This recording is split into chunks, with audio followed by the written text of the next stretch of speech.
What is up, ladies and gents? It is your friendly neighborhood BJJ podcaster, RAF ESPARZA, coming to you live from a lively 10th planet. Now, you would say to yourself, Raf, why would you do a show in the middle of open mat?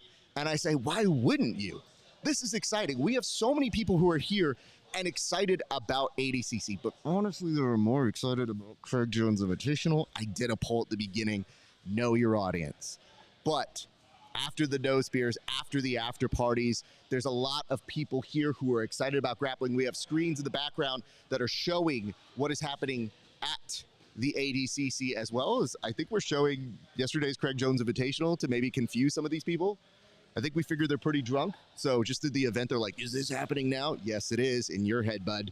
But I'm joined today by some friends. So if it does sound a little bit louder today, just know that is why. But first, let's say hello to our longtime good friend, Tim Freeman. Tim, how are you doing, good sir? I am being propelled through the rest of the show today by the energy of all of the folks around me. I'm surrounded, literally surrounded by an island of grapplers on Sunday morning here at 10th Planet Las Vegas. I'm stoked to be here. I'm stoked we're going to see the finals. Can't wait to do it, man. I'm super happy. Little bummed that it's going to wrap up, right? But pretty happy to do this with you guys. We're still a means away, buddy. Like, I don't know. You're like, oh, I looked fondly upon that time. No, friend, we are still very much in that time, and in fact, trapped in that time. So, but not trapped here is one good friend, one handsome KEVIN SHERRILL. KEVIN, how are you doing today, sir? I'm doing great. Let's not start making promises about how I'm not trapped here. Look at this. We have circled the wagons in the middle of an open mat, and I'm just waiting for these guys to start asking us, "Hey, you good to roll? Are you're in, right?" Like, I'll put a gi top on. No, that'll confuse these people. We're at a 10th planet. Don't do that to them. They'll see it. Listen, a gi is a threat display in this area part of town. I argue this is arguably my most expensive gi, so I really hope of all times I'm gonna have a match with any of these people that it has nothing to do with right now. But gentlemen, we do have a board to get to, but I'm gonna try something. I didn't actually test this, so we're gonna find out here if this is something that might be able to work. So I'm previewing it, but I'm intrigued to see if I can pull it off in live time. You know, most people just host a show. Not me, not this guy. This guy does it all. This guy hosts, talks and hosts. Rap sings. Sings. Fuck it, we'll do it live. I haven't heard you sing yet. Oh, you wait until my voice is more gone, sir. I want to hear We're about to hear low notes unheard of before. And, you know, the codes are a suggestion here, I see. Yeah. Oh, yeah. I do want to point this out. So yesterday we were able to show some demonstrated moves, but right now I kind of want to give you an idea. That was the end of a round right there. But this will give you kind of a demonstrated shot of this. So just so you guys can see what's happening here. Okay. I'm going to go ahead and walk around.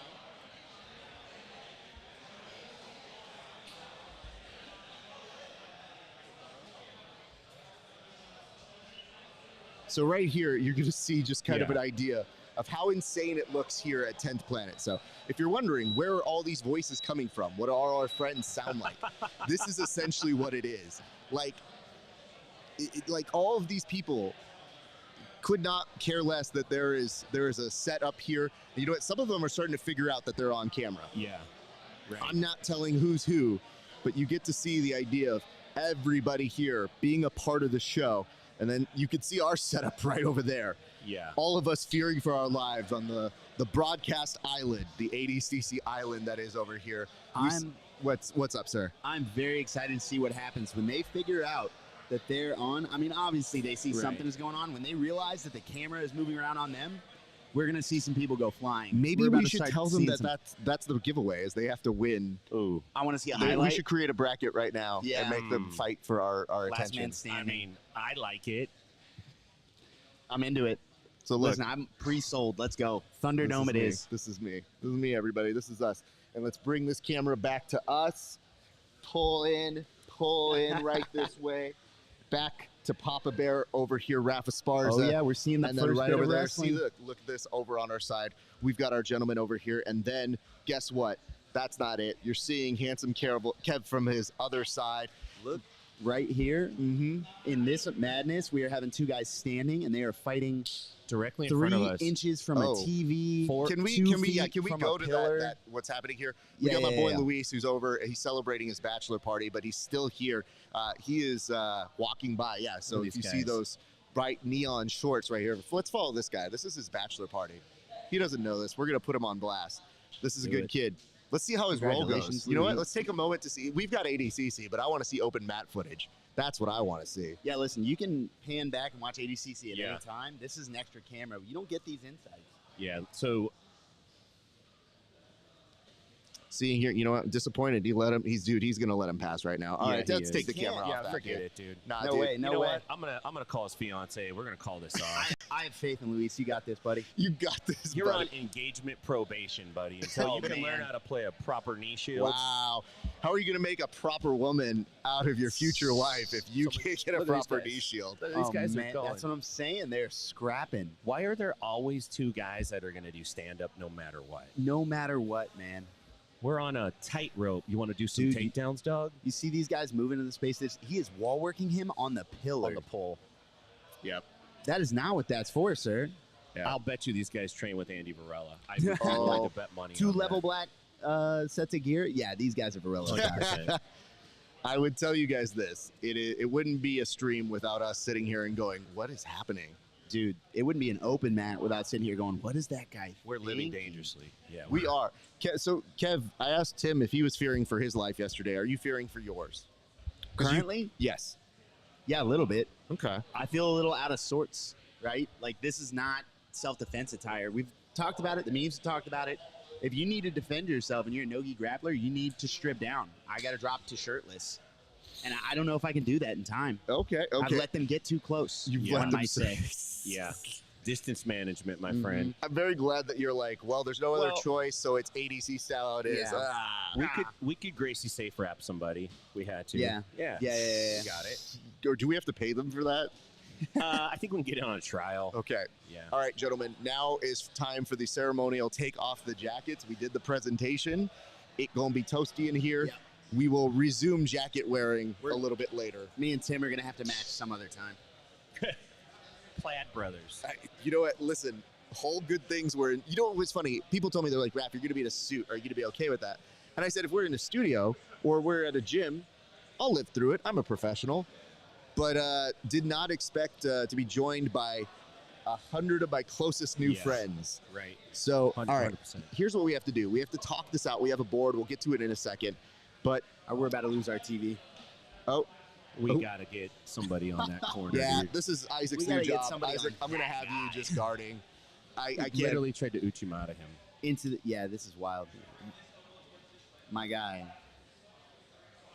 Like, listen, we're all about that jiu-jitsu.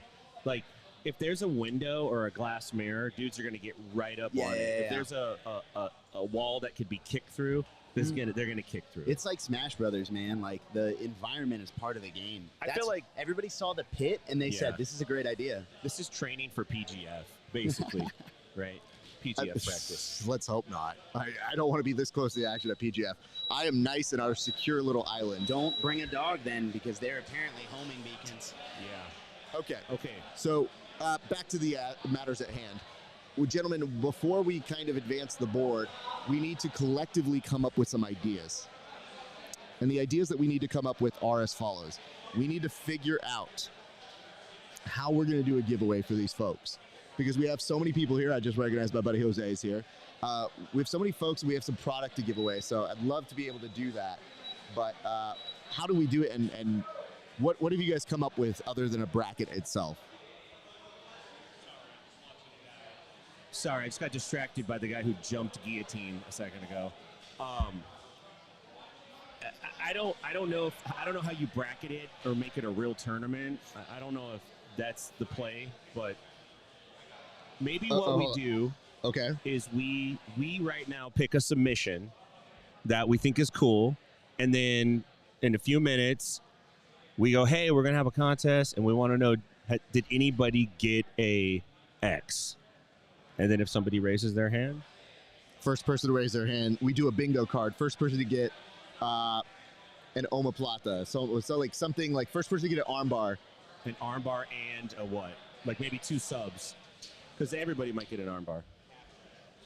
Sorry, Calf armbar crush. Armbar and calf Gotta be crush. a calf crush. Everybody saw him this weekend. We should pick the one. Yeah, did it should anybody be get the calf anybody crush? recreating the submissions. Anybody hit that Choi bar to back take? If you're hitting stuff from CJI or ADCC, like just ask, hey, did anybody hit that thing? So A Choi bar. We should do more than one. Oh. Like maybe we do one as a Choi bar and then another is the calf crush. Because those are dope subs. I got it. So this is what we're gonna do. We got Our Life CBD, Sweet Dreams, massage oil, and we've got Sub Soap body wash. I like how I said massage oil. Just saying. That's what it That's says for on me. here. How many of those salt electrolyte packets do we have? Because these boys are gonna need it. Great question. Not a lot, actually. Not enough to No. share with anyone else. Those I don't are think ours. So. Yeah. Oh, Yeah. and this is for the person who gets caught. Okay. So that's what we're gonna do. Consolation. I think, well, dude, we don't want to put somebody on blast and be like, yeah, he got me. Anybody Okay. gets smother tapped, they get the massage oil. Like a mother's milk. So what are we giving away? So we don't tell them what we're giving away. Get a prize. Okay. But we're going to give away our good friends over at Our Life CBD. This is Sweet Dreams CBD massage oil.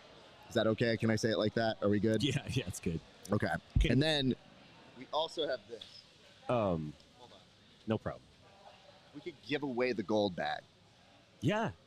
Let's do I it. just have to take stuff out of it. Can you There hand was me a the split envelope second right where there? I thought that was my gold bag, and I was like, we No, cannot. we're giving We away cannot. Kevin's gold bag. We're gonna give away Kevin. Yeah, Kevin's stuff. We just Can you Don't- pass me that envelope right there in front of you? Yes, this one right I'm here. gonna write the secret submission on here so Okay. we can like make it dramatic when you pull it out. the and read reverse it. Gordon, where Reverse. it's like we just write Yeah. submissions.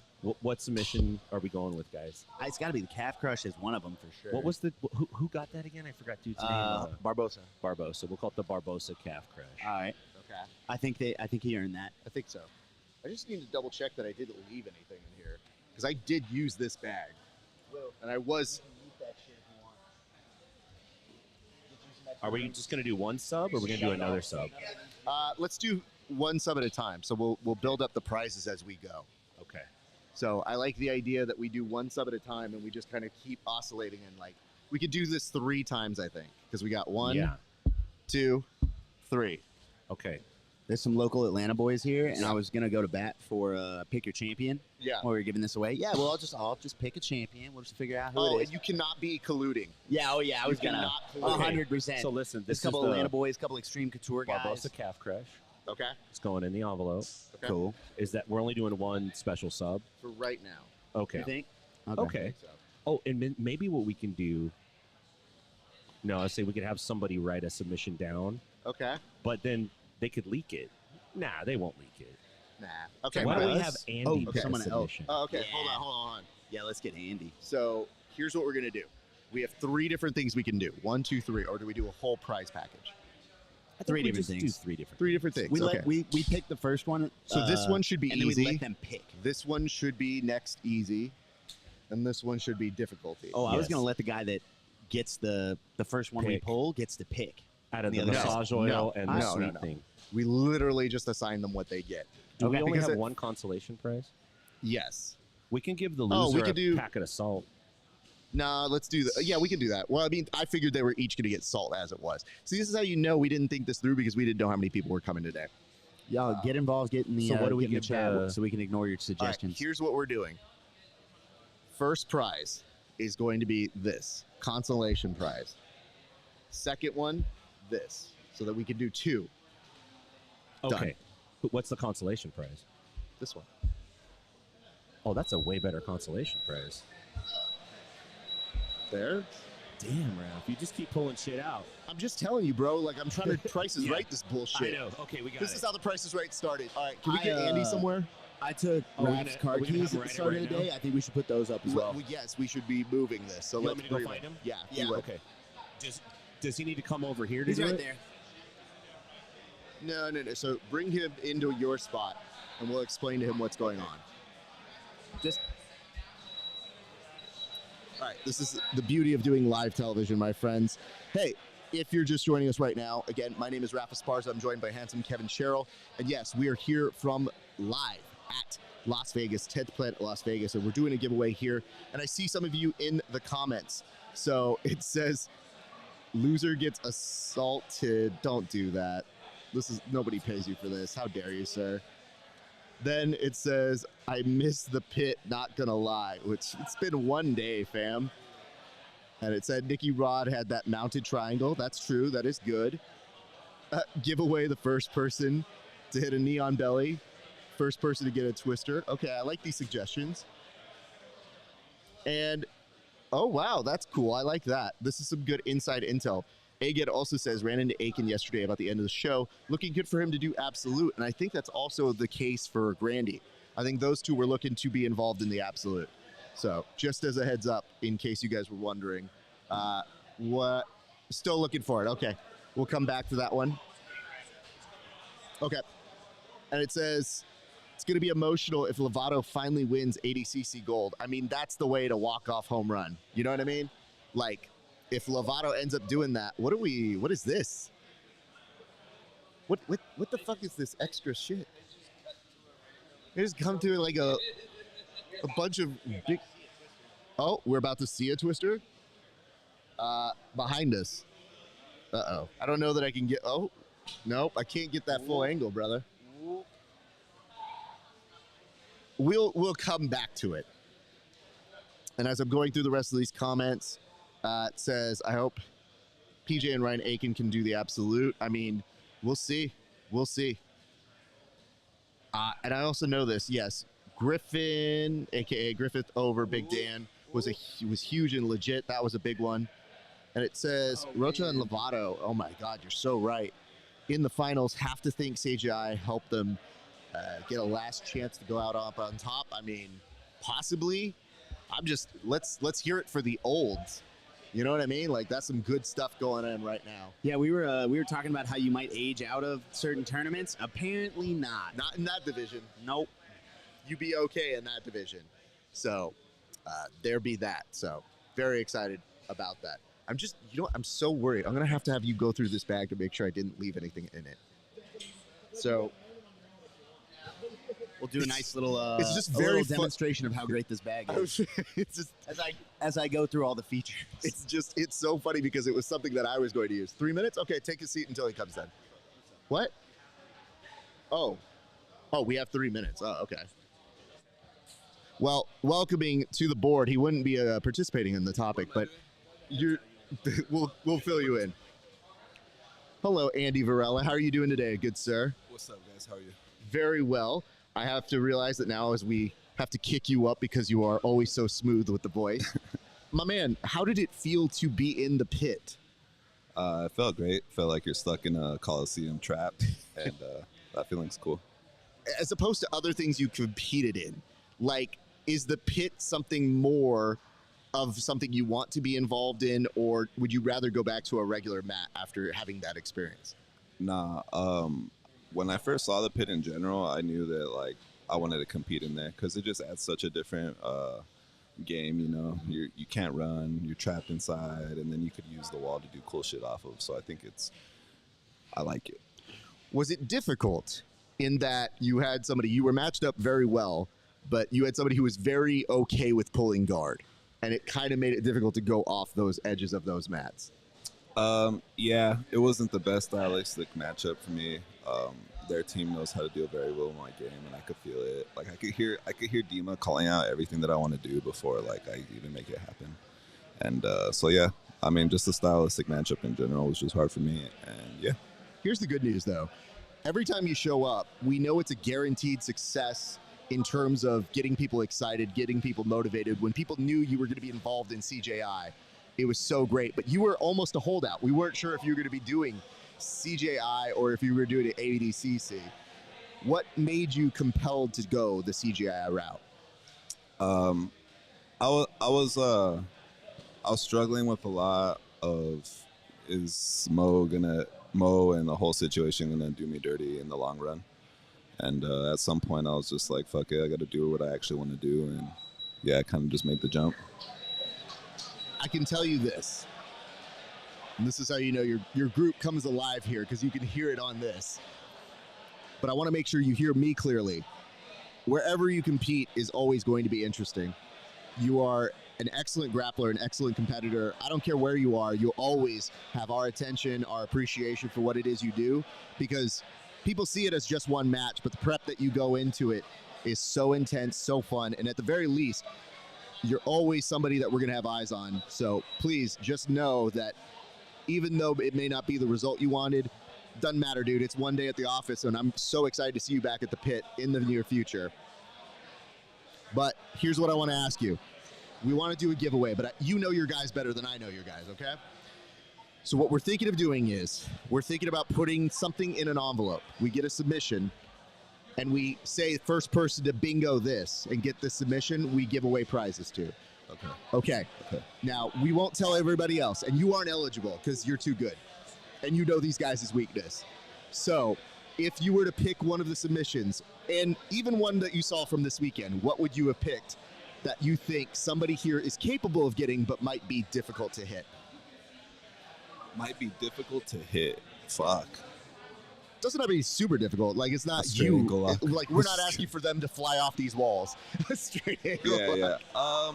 Fuck. I don't know. Let's make it. It's because there's a lot of visitors here. There's actually not that many of our students here. There's a few of them, but yeah.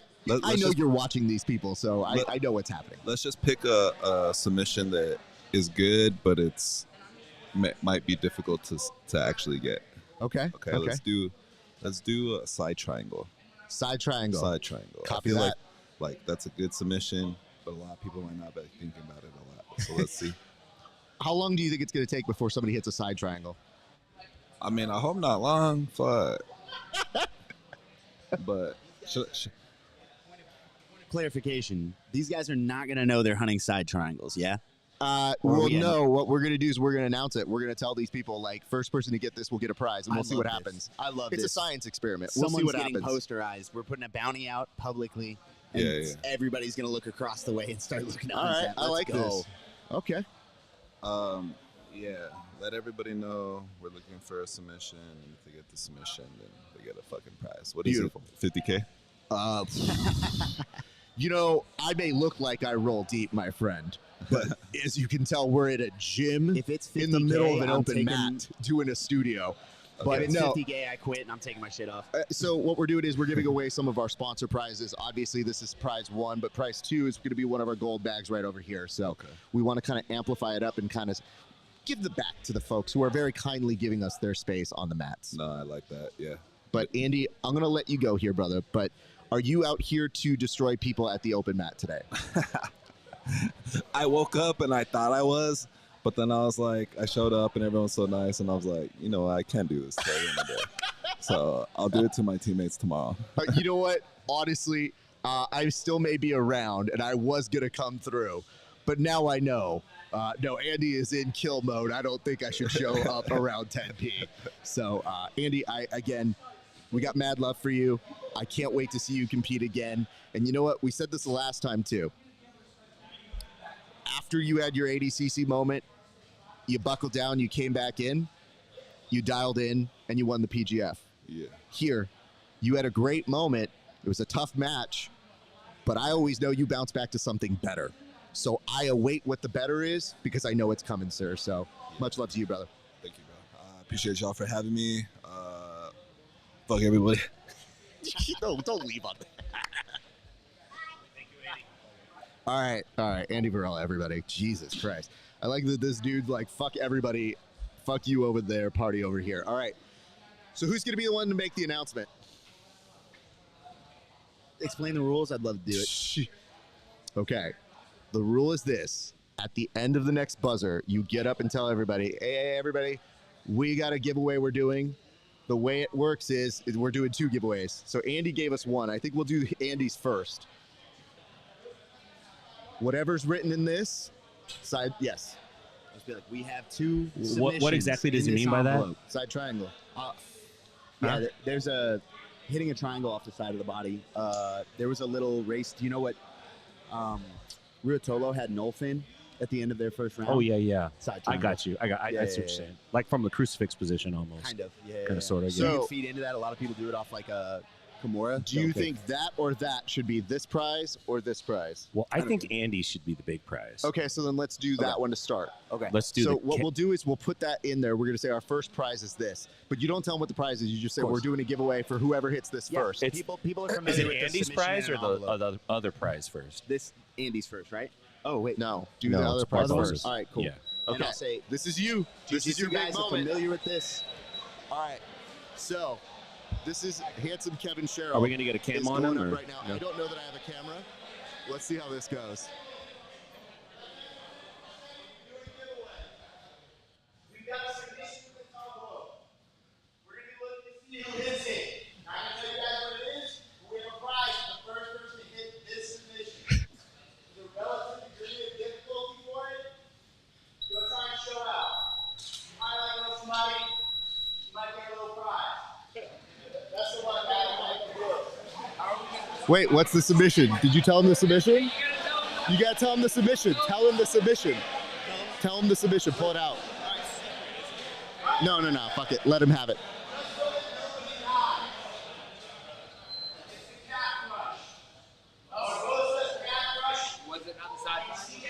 That's the second one. If you hit it, yell out bingo. If you hit it, yell out bingo. We got something for you. All right. We'll see what happens. This is the most ridiculous. I like how we're just screaming and yelling, like, "Hey!" Comes up and they ask for clarification on the rules. Tim, Just walked up and here's said- he looks at me and he goes, "Is it money?" And I No. said, Dude, he's an MMA fighter. He's in the PFL. His name's slipping me right now. Sure, He's sure. Like, "Listen, man, if it ain't cash, I don't care." So here's what's happening, guys. You just, when you do a science experiment like this, you just leave it up to God and acai.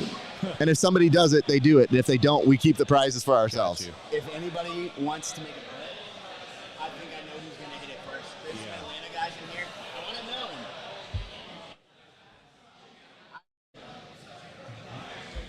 If anybody wants to make a side bet, I saw the look in some guys' eyes when I announced what the submission was. I wasn't planning to tell anyone. As soon as I said it, some guys' eyes lit up and they started looking for a victim. I have to say, there's a guy named Officer Grimy out there that I have odds on favorite. He might hit that. Yeah, So, I saw him in. I want to get some eyes on that. which one? Oh, big yeah, balls the right corner. next to the TV. Yeah, no. I mean, Isaac's permanent job is just being there now. Isaac is the bouncer. All right. Okay. Yeah, he can definitely catch that 400 pounds. Let's see what comments we have here as we have been taken away a few moments. Yeah. So, finals are, to be fair, this is Casey's house. And it says finals are Diogo versus Baby Shark. I'm sorry, Diego Pato. I'm just going to have you on watch. No, but I mean permanently out there. And then Mika Galvo versus Wagner is your next final. Giancarlo versus J-Rod. Wow. Dude, That's a great one. that's solid. That's the one. I think that's the one to watch right there, man. Yes.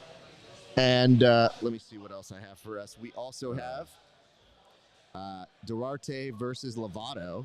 I thought it was. Wow. Wait, I thought it was. Did Cyborg not get it? I think he lost to Duarte. Patchy, yeah, I didn't know he was here. You want Oh, to snag him? He's buddies with Reese. yeah, of course. We could Yeah, talk to his you. coach All right. also coaches at Lima. Last couple things. It says MacTube has been doing humans work in here in the chat. Yes. And it says Kevin. Oh, no. Kevin he just bounced for a second. Yeah. I'm bringing a rash guards and shorts after work. Be ready. Big 6-month wipeout. We'll make him aware of that. Philippe Pena versus Luke Griffith. And it says respectfully, by the way. That's the nice follow-up here. And it says Helena versus Anna Carolina. And, of course, Rafaela Guedes versus Nathaniel Date Jesus. Great. Good stuff. Thank you so much for that. So much stuff. And it says Kendall just beat Campo for bronze. Huge moment for her. Oh, yeah. Big congratulations to Kendall. Much love and appreciation to her. And just in case you guys are wondering, you may think like, oh, you know what? It sucks. We need to be more attentive. We need to be more on it.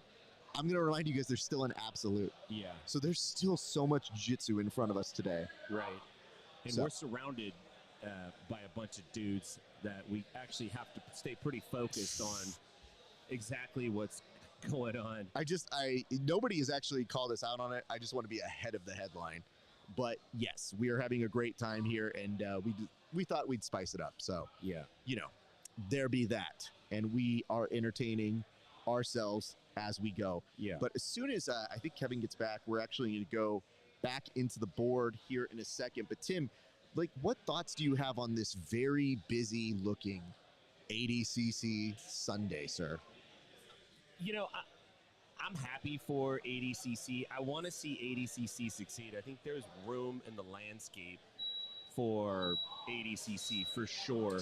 I would just like to see some changes made. I think ADCC has a little bit of an identity crisis, and they need to figure out who they are and what they're looking to do moving forward.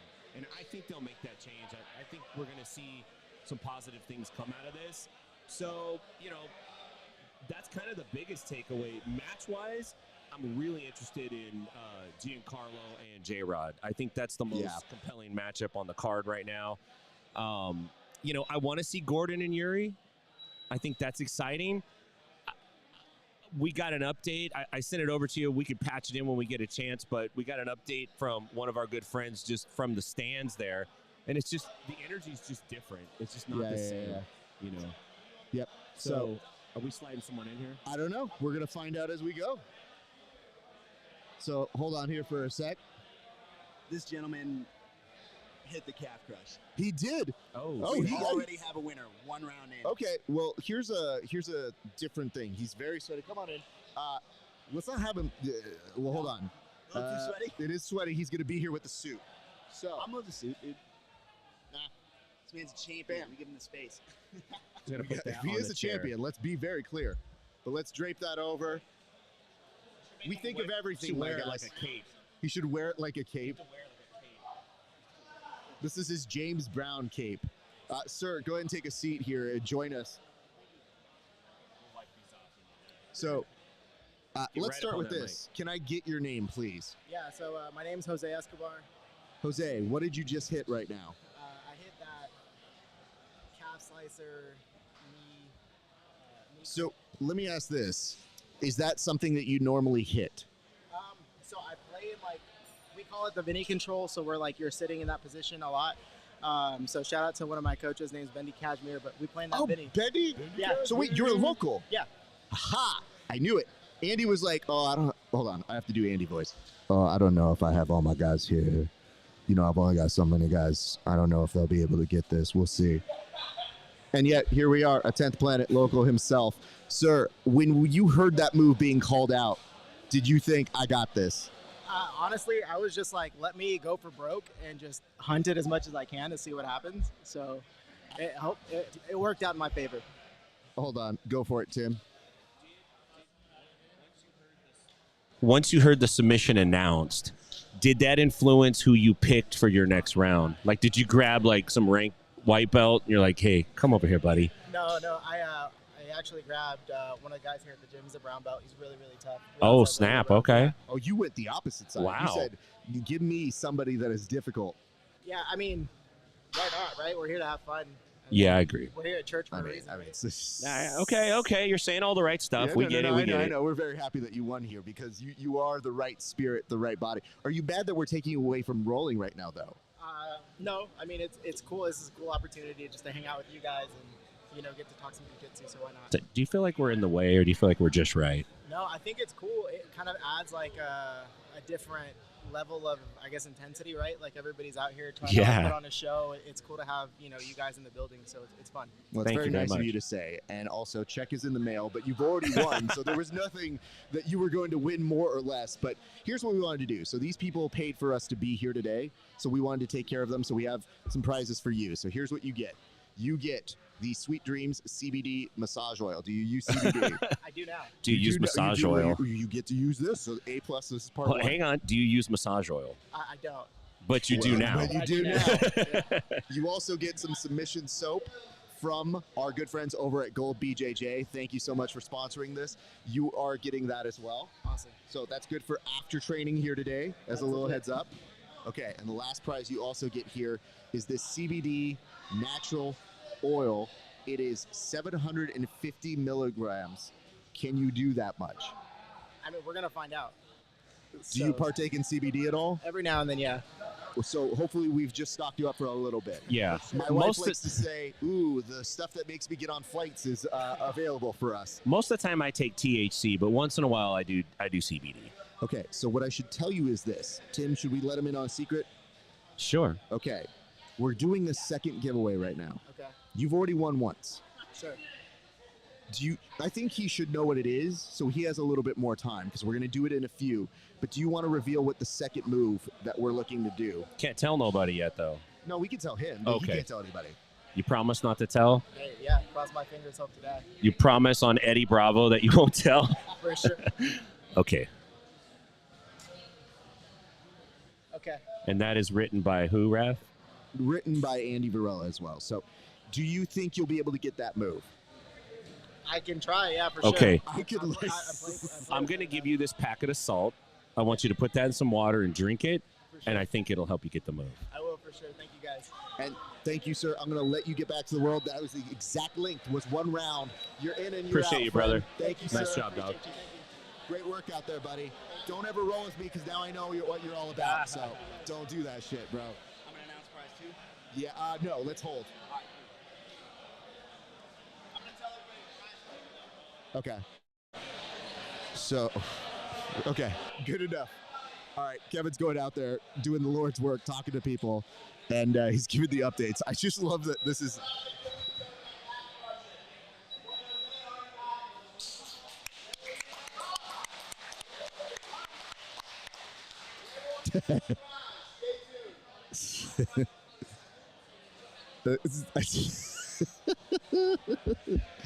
There's nothing more entertaining to me than creating mass chaos at an event that I have no control over.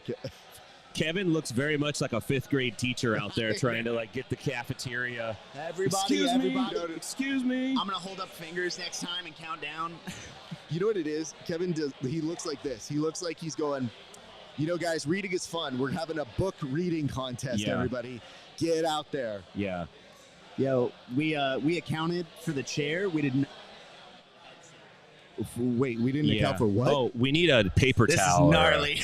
Maybe we can get one of Can the. I get those Clorox wipes, Yeah. please? Oh yeah, there we go. This I'm is sorry, disgusting. Kevin. You know what? I Okay, shouldn't have done hold that on. to I you. didn't think about it until I put them on. Hold on. Get out of the chair. Get out quickly. Do that. I have a towel in my car. Actually, you could Backseat. snag one of the towels over there. It's not really doing much now. On the Whatever. Grab whatever Yeah. it is. Good Lord. here, That's why I was so nervous about the. I'm gonna put the secret sub back, the new one. Great. Okay. Okay. So that's where we're at right now. We're wiping down the chair. Which is so I funny. think if we do this right, Yeah. we could roll these people to the final potentially, depending on how long it takes. If it takes too long, they'll be gone. Yeah. But man, it would be great if they were here for it. That's what I'm saying. So we Yeah. gave them something to begin with. We do it a little bit later, not now. So probably in the next 20 minutes or so, we'll do the giveaway, and I'll see if we can get a camera on you as you walk out, Kev. Yeah. At the very least, to have some coverage of a cell phone. We got Dorsey and Barch, I think, in the bronze medal matchup right now. Absolutely. Okay. So, they mentioned on the broadcast just how this is the most people have ever requested to be in the absolute, so anyone's possible. I mean, honestly, that's probably more than 5 people because I know they've had to kick and scream some people in the absolute. So the idea is this, is that when people are doing this competition, like it's already grueling enough that most of the times, not everybody's volunteering like you think you would to do the big absolute. Like it's exhausting doing just one ADCC category. There is a big, like, emotional when it's all over. I've never done ADCC, but when you do large tournaments that you build for months, not even months, man, years. You have that shit on your calendar when you miss it, the first trials, or you don't do well at the last ADCC or whatever.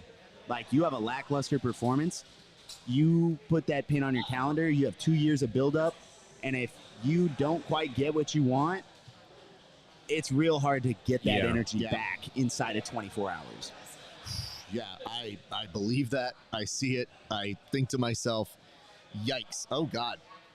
My power source for my camera went out. Give me a second.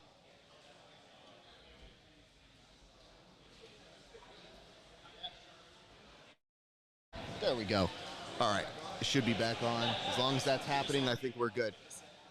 All right. Yeah, you guys were Crowd noise. It's kind of hard to do. Normally, you want to try and mute one person at a time so that it doesn't get overbearing. But two things happening at once. Camera requires me to get up for a split second here. Okay. I also want to kind of comb through our comments on Instagram before we get to the main little dance here. Big props and thank yous to everybody who's been dropping in. You guys have been the best. Shout out Os Nation or Os Nation. Shout out Samo. Yo, yo, yo. Shout out Apache Warrior. What's up, brother? Good to see you, sir. But yeah, it has been a long journey into Yes, it has. that. And yes, PJ Barch now ahead 2-0. Very exciting. I mean, I like both of these guys. That's the hardest part about this one. Yeah, I like PJ Barch better, though. The Butter Panther. How do you beat that nickname? You don't. That's the best Beautiful. nickname in fighting. That's And it the makes best nickname in sense. You're fighting. like, oh, he is a Butter Panther. Yeah, it makes sense. Elijah in on a heel hook. Look at PJ PJ. Staring at it, It's just- scratching his nose, having a laugh. I like that PJ is the ultimate, like, I've given him this note. I'm like, you are the bad guy in Karate Kid look. Like, Oh, you're the bad yeah. guy in an 80s movie. And he's like, why do I got to be the bad guy? And I was like, you 'Cause- literally just stunted on someone There trying it to got kill the is. you tap. Look and at got that. your bronze medal. Congratulations, Butter Panther, PJ Barch. Man, you know what's so funny is I wish I could be happier for him. Like, Yeah. that look of just like, it's a bronze was just like, bro, you should take stock in it. It's still a fucking huge achievement. High expectations, man. Absolutely. Yeah.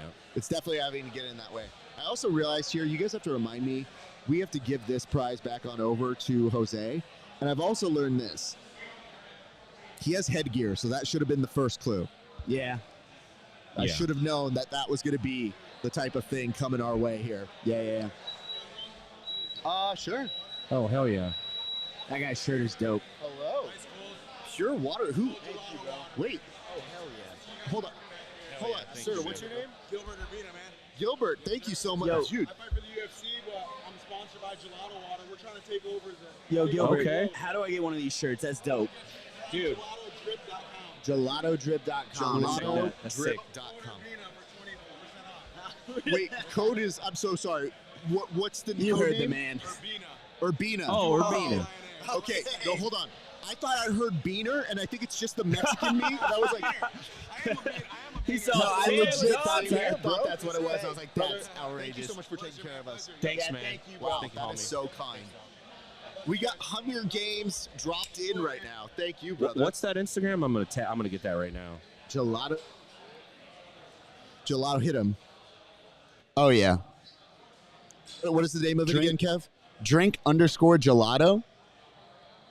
That's the Instagram. I'm about to tag them. I appreciate that. I a am lot, about man. to hit him up about a gold package for our next show. Good Lord, man. That, you know, talk about sustenance coming in clutch right now. We just turned on the fan to give us some Coolidge, and we just got some gelato water, pure water. This is amazing. So here, Kev, at 12:30, that's when we're going to do the next giveaway. So just so your heads up right there. What a wild turn of events. There's no way to have predicted anything that was going to happen here today or this weekend. So, yes. Crazy times. PJ just won bronze for 10th Planet and for PJ. And Yeah. it says, put PJ in a suit, and he's the big boss baddie in an 80s movie for sure. Absolutely. Yeah. Absolutely. I could see like a 55-year-old PJ Barch going full John Cleese and just tearing the sleeve. When you stop wearing sleeves, when you go sleeveless, that's kind of your clue to the world that things are going to get a little raw. Oh, my God. You know what I'm saying? Raw indeed. Raw indeed.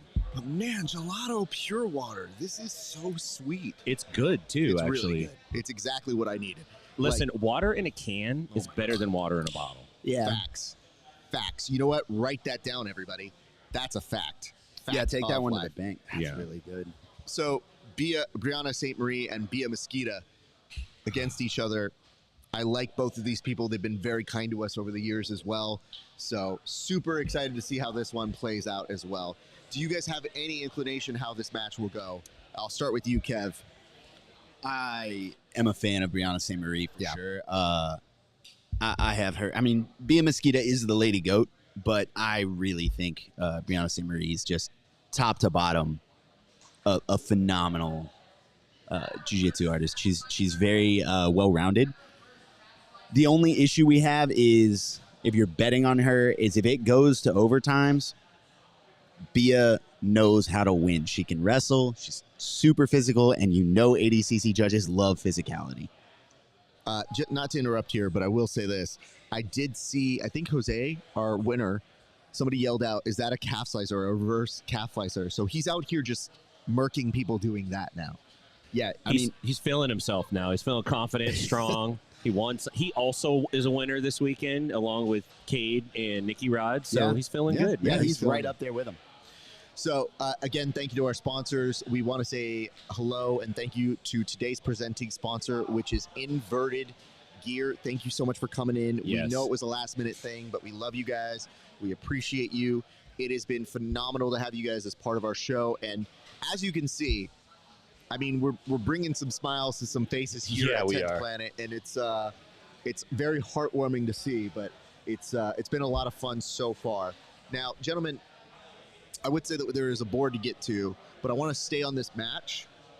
And Let's then stay on it. I want to see if I can also take a short break for myself to use the bathroom. Yeah, no, At Raph, some you point. can't. Oh, You didn't well. wear a diaper. What are you doing, man? I mean, here's the thing. Kevin and I are didied up, dude. I can tell you Be a guys this. professional. You can tell me whatever you think is going to happen. I can just press what's going to happen.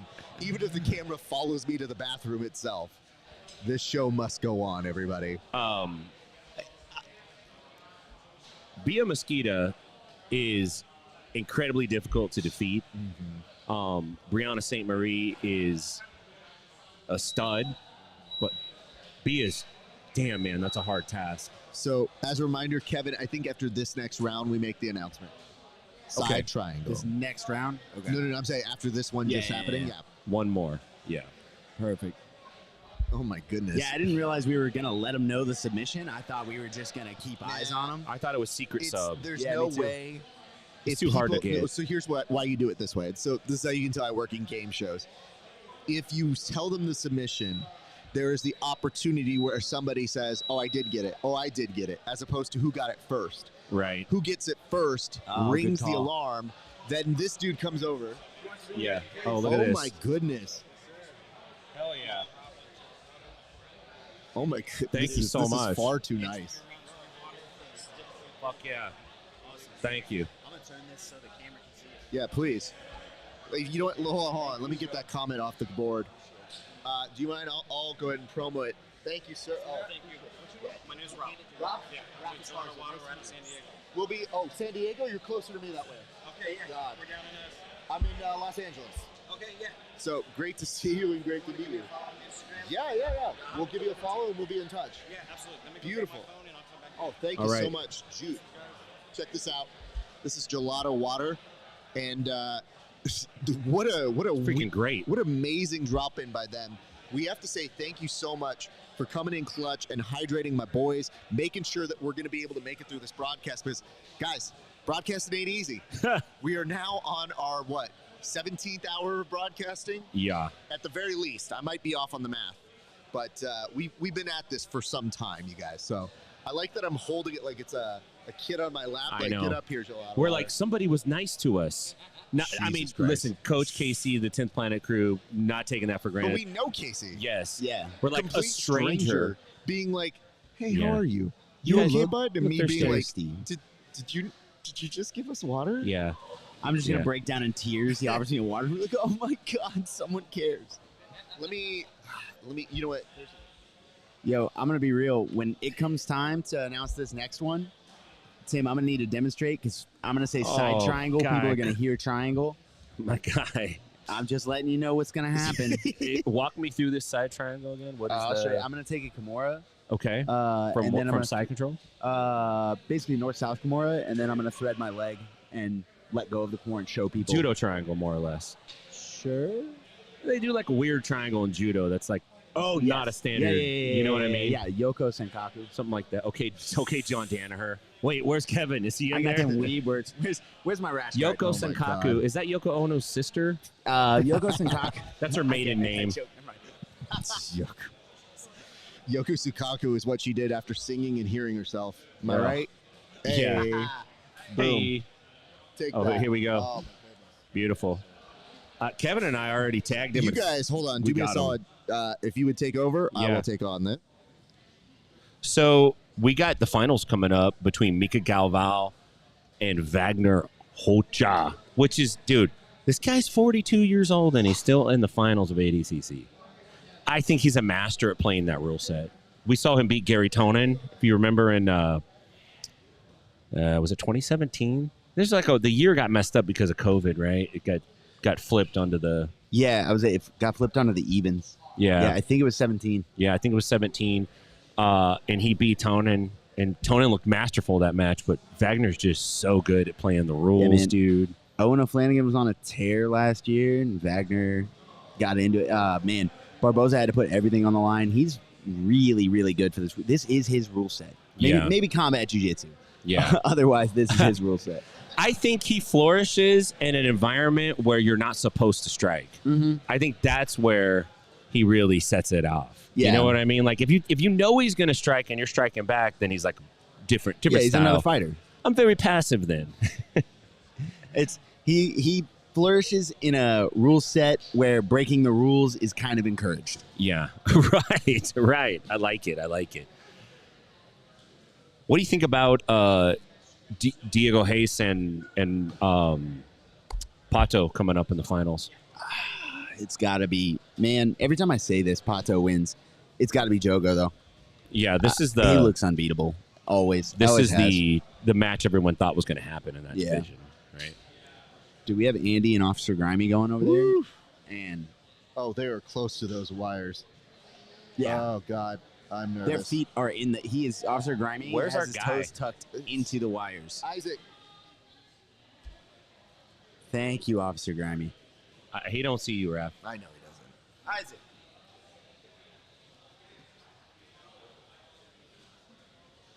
They're killing the wires. Yeah, so We're gonna lose those wires. We got Yeah, the go- championship finals. Go put Andy in his place. We'll see how that plays out. Andy, I need you to calm down. Hey, man. Andy, I know you think this is your gym because it, literally is your gym. okay, you're on, All Kev. right, Kev, this is you. I'm actually going to take a camera and just get it. Okay. Actually, no. You guys have to go. Fuck. Oh, Hang tight, guys. louder.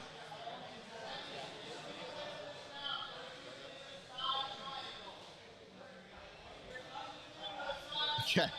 So the boys are going over and giving the lay of the land here. I think they're going to try and demonstrate it. And oh my God. This is so gross for being in a suit.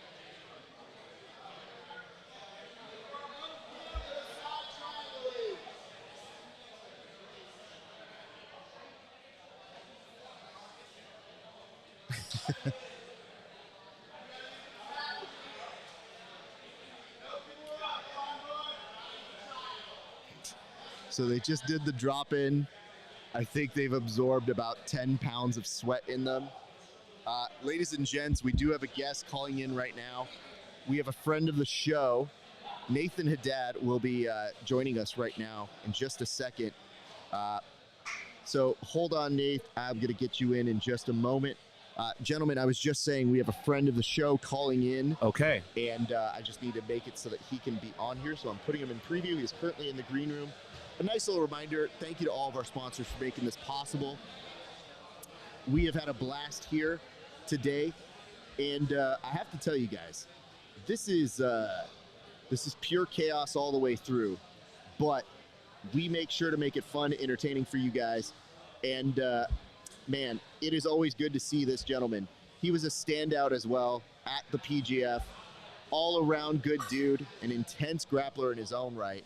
And I would tell you this. You're not talking about Kevin. Oh, is Kevin here? Hold on. You did the PTF, Kevin? I just always laugh whenever I say this to people where I say, you know, we have a lot of friends who are very skilled at being technicians, murderers. My man here is a quiet assassin and somebody who I've always been very entertained by. So very excited to bring him on to the show. So give me just one more second and we should have him up here.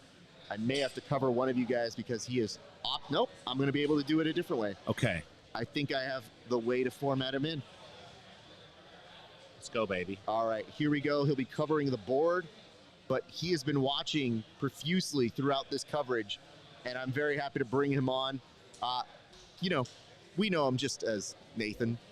He's just a beast, and it is great to have him joining us for coverage here. Nathan, how are you doing, sir? What's going on, guys? Good to be here. Brother, how have you been enjoying this massive weekend of jiu-jitsu and MMA and everything that has been going on, sir? Man, it's been insane. Like this has just been the best weekend ever for grappling. Like CJI, ADCC, it's insane. Like it's the best party for grappling that we could ever have. So it's been pretty fun to watch. Have you gotten enough sleep, or have you been staying up all hours of the day watching this stuff? Man, the first night of CJI, I went to bed like right after Hanato and Tommy because here it was super, super late. Like in Kentucky, we're 3 hours ahead of Vegas. And so it was super late, went to bed and woke up and picked right back off. But I was like, I got to at least watch Hanato and see how that goes. And then I'll pick it back up in the morning. But it's been late nights for sure. Did you have any results spoiled for you by the time you woke up? No, dude, I was super like, I'm not getting on any social media. Like, I'm not clicking any text. I turned like Instagram notifications off. Like, everything was completely, I had the YouTube for CJI like pulled up on my phone. So, like, the first thing I did as soon as I got up was like start playing matches because I didn't want to know until I was caught up. So, I did a pretty good job, thankfully. Good job to you. I don't have the restraint. I usually get spoilers like, whoa, and just go like, I'm an adult. I'm fine. It's not going to change anything. And honestly, you don't appear on camera as much. I mean, right now included, of course. But normally when people tell me they've lost, I try to always stone face them as if to say it's neither good nor bad.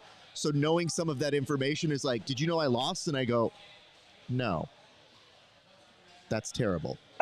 Or if they won, did you know I won? Yeah, of course. Everybody knows you won. You're winning. Congrats. So I guess the question I have for you, sir, yes, we do have Luke Griffith and Felipe Pena on our screens, but I should ask you this. What match garnered your attention this week? What match were you obsessed with, or were there one or two that just said, man, that was it? Man, I mean, there were a few, like, it's interesting to see teammates go head to head. Like Big Dan versus Luke was a good one to watch. And like I've trained with both of them a few times each. Like they're just monsters in their own right. They're massive humans. And they're both super technical at jiu-jitsu as well. So that was one where it's like, it's interesting in its own right. Like even if they weren't teammates, I'd be interested in that match. But then like, obviously they're training together all the time. So them having to go into ADCC and compete against each other is pretty nuts. And it's interesting to note, too, like the final setup with Felipe Pena and Luke Griffith. Like, I was looking at it, and Luke has had, I think, less mat time than Felipe's overtime match with Gordon. Wow. Like, he has not been on the mats that long at all. So he's going into the final super fresh. Like, I'm sure he feels great because all of his matches have been, like, quick submissions where not that he didn't have to work, obviously I'm sure he's working hard, but compared to Felipe going like almost the full round every single match and then having that long super fight yesterday, I'm sure his body's taking a toll. So I'm curious to see how that goes and if Luke can bring him into deep waters, and we'll see what happens. I have to say, I was expecting a few things. I was expecting great analysis from you, sir. I didn't know we were going to get stats nerd Nathan joining us right now. coming in with the facts and spitting out like, yo, I don't know if you know this, Raph, but statistically he had more time and mat time than this. And I was like, wait, where is this coming from? Like, bro, let's get you on ESPN covering shit for us right now. Thank you, sir.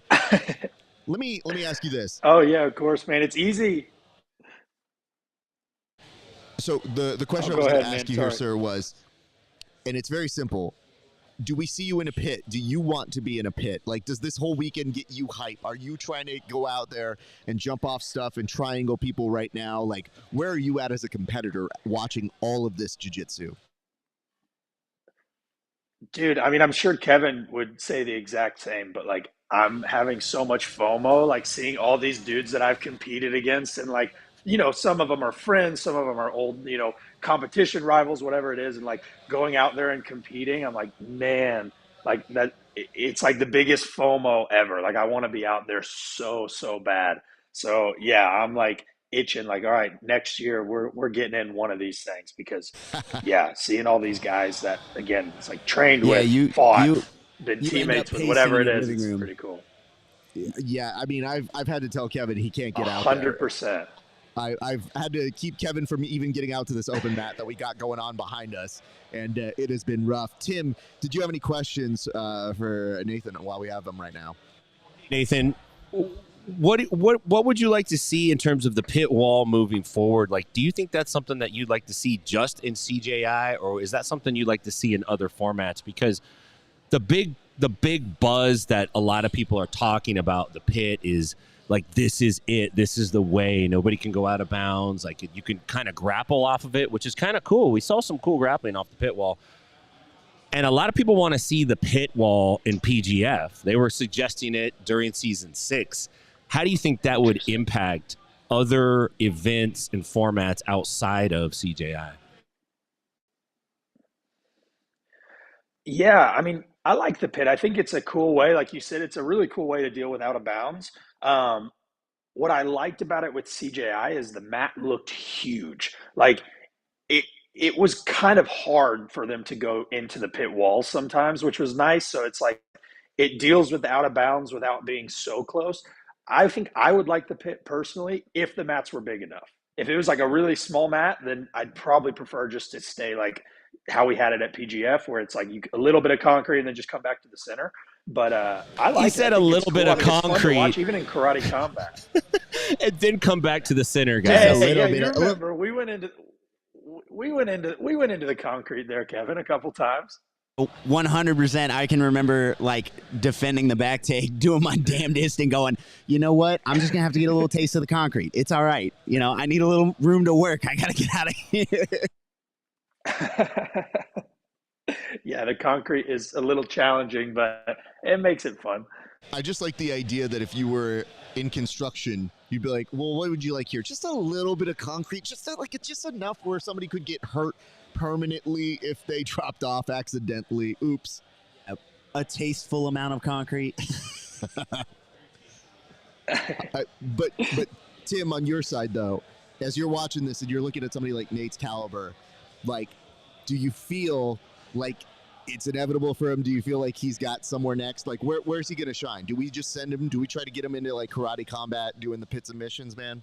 Oh yeah, I think so. I think the game right now, if you're a talented grappler such as Nathan or this gentleman sitting next to me right here, is to do as much of these as you can. That's the game, because to be real, the spectators don't care that much about wins and losses. They want to see you entertain. They want to see you get after it. Even if you lose hardcore, they feel that. They want to feel something. What they hate is watching two dudes lean on each other for 8 minutes or 9 minutes, or wait till 1 minute left in a match and then try to put it on. And that's my advice for anybody out there. Like, that's what I want to see Nate do. Do it all, man. Because CJI, it's all auditions for these bigger shows, and they're going to call you. Exactly. And to be honest, like any matchmaker out there, you want me on a show, I'm not turning it down. So that's my big thing. Like, I don't karate combat, UFC Fight Pass, PGF, CJI, ADCC. If I can make the weight and I can do it, little guys, big guys, let's go, man. I'm not running from anything. My man just said, I'm I think it's all fun. I just want to go out there and fight. I'm ready to throw hands right now is what Nate is telling us. So I get it, brother. That's why we love seeing you. I have to ask you this. Before we get there, any major predictions for the rest of the day, sir? Any major predictions? And I'll also take any predictions that you've got for this upcoming Absolute. Who would you like to see involved? Ooh, interesting. Man, I'd like to see Wagner get it done at 77. I think him and Mika is going to be a really good match. I'd like to see him go get his ADCC title. I think that's going to be fun. And I don't know, man. Like I said earlier with plus 99, I think Luke might have it. I think it's Luke's year. I think he's fresh, so I'm excited for those two. And that could be interesting to see how that goes down in the Absolute if either of those guys jump in there as well. All right, brother. Let me ask you this. What do you have coming up next, sir? What is down the pipeline for you?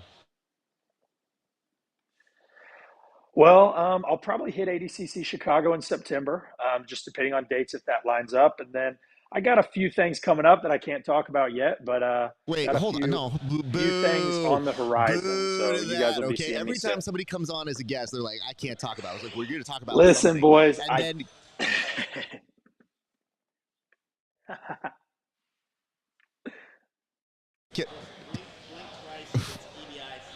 I like that he's like, blink twice if it's EBI.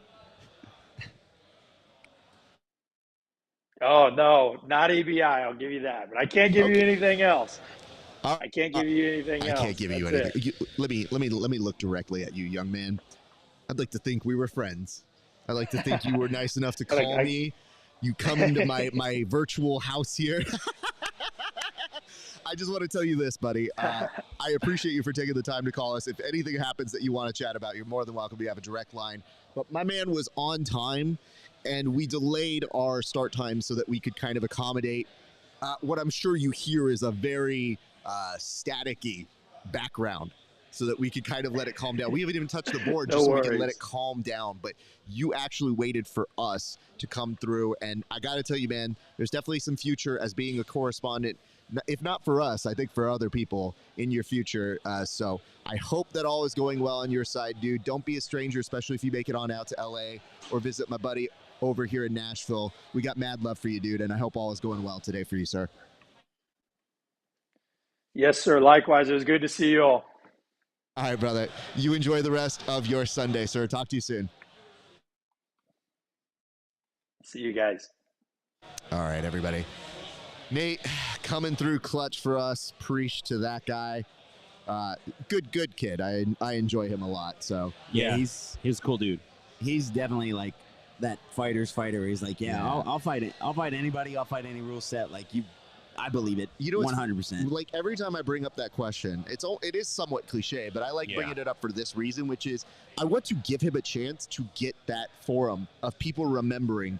Put that kid in stuff. Yeah, he's a long body type, which is good for a number of different weight classes. That makes you think like, yo, he could be at play at this division and still be a danger. Yeah, he's a points fighter that hunts subs, man. Yeah. Like he can fight in a variety of rule sets. He's got the body type for it. He gets after it. Yeah. And he seems like a pretty good dude, too. Yeah, he's super chill. Yeah. That always helps because jiu-jitsu be a crazy sport, y'all. Yeah. And so I think they're doing a post-interview with Felipe Pena. He pulled the freaking win off, and Griffith looked like he was whooping him. He did. Griffith had him in a lot of trouble. I didn't even see the submission. We were talking to Nathan. Yeah. And I looked up, and Griffith's head is in his hands, and Philippe's celebrating. I'm like, what happened?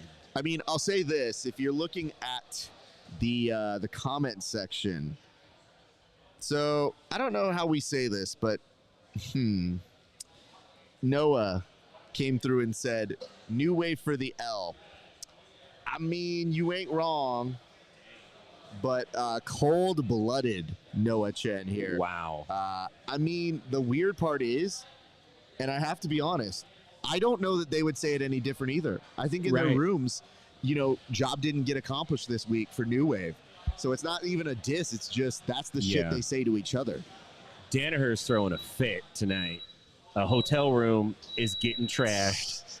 Danaher had a special rash guard ready for tonight, not wearing it now. Bro, it's unfortunate to see Luke Griffith get demoted to the junior team. You But, think- he you think clearly the- wasn't ready.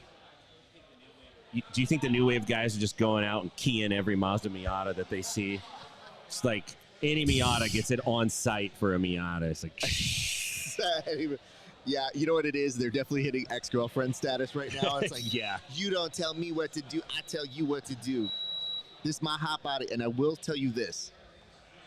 I'm not saying it's quiet here, but things are slowly calming down. Yeah. So I guess the question is, do I keep the backpack or do we give it away? I can't believe we've had, 4 rounds people could have hit side triangles in? I Nobody's think they're getting just it. generally confused. And I Yeah. think the idea is you demonstrated it, but at that point people are like, I can't hit that.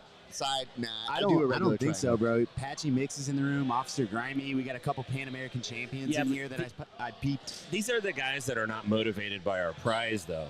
True that. We did You have know, a that's fair. PFL fighter. I wish I could remember his name. Walk up when we announced the prize, and he just looks me in the face. It was Urbina. No. Oh, it's different. Oh, sorry. Urbina brought He's a this, UFC right? fighter. Yeah, sorry. Yeah, you're right. Yeah. There's another one. He's an extreme couture guy. I've trained with him. I just can't remember his name. Sorry, bro. And he just looks at me and he goes like this, and I was like, nah. And he was like, all right. Just walked off. No money. No money, play. not interested. Yeah. Good Lord. And again, shout out to new friends. Just a Dewey lot might of be getting water. Patchy Mix. Really, Maybe. really amazing. Nah. Yeah. Nah, he's moving on. I think he's showering. Yeah. I think I he's, asked him, I was like, are you here? Oh, Just let's go chilling and get an interview. I came up to him in between rounds and I was like, hey, man, are you here just training? Like, you here having a chill Sunday to train? Or do you want to get on a mic?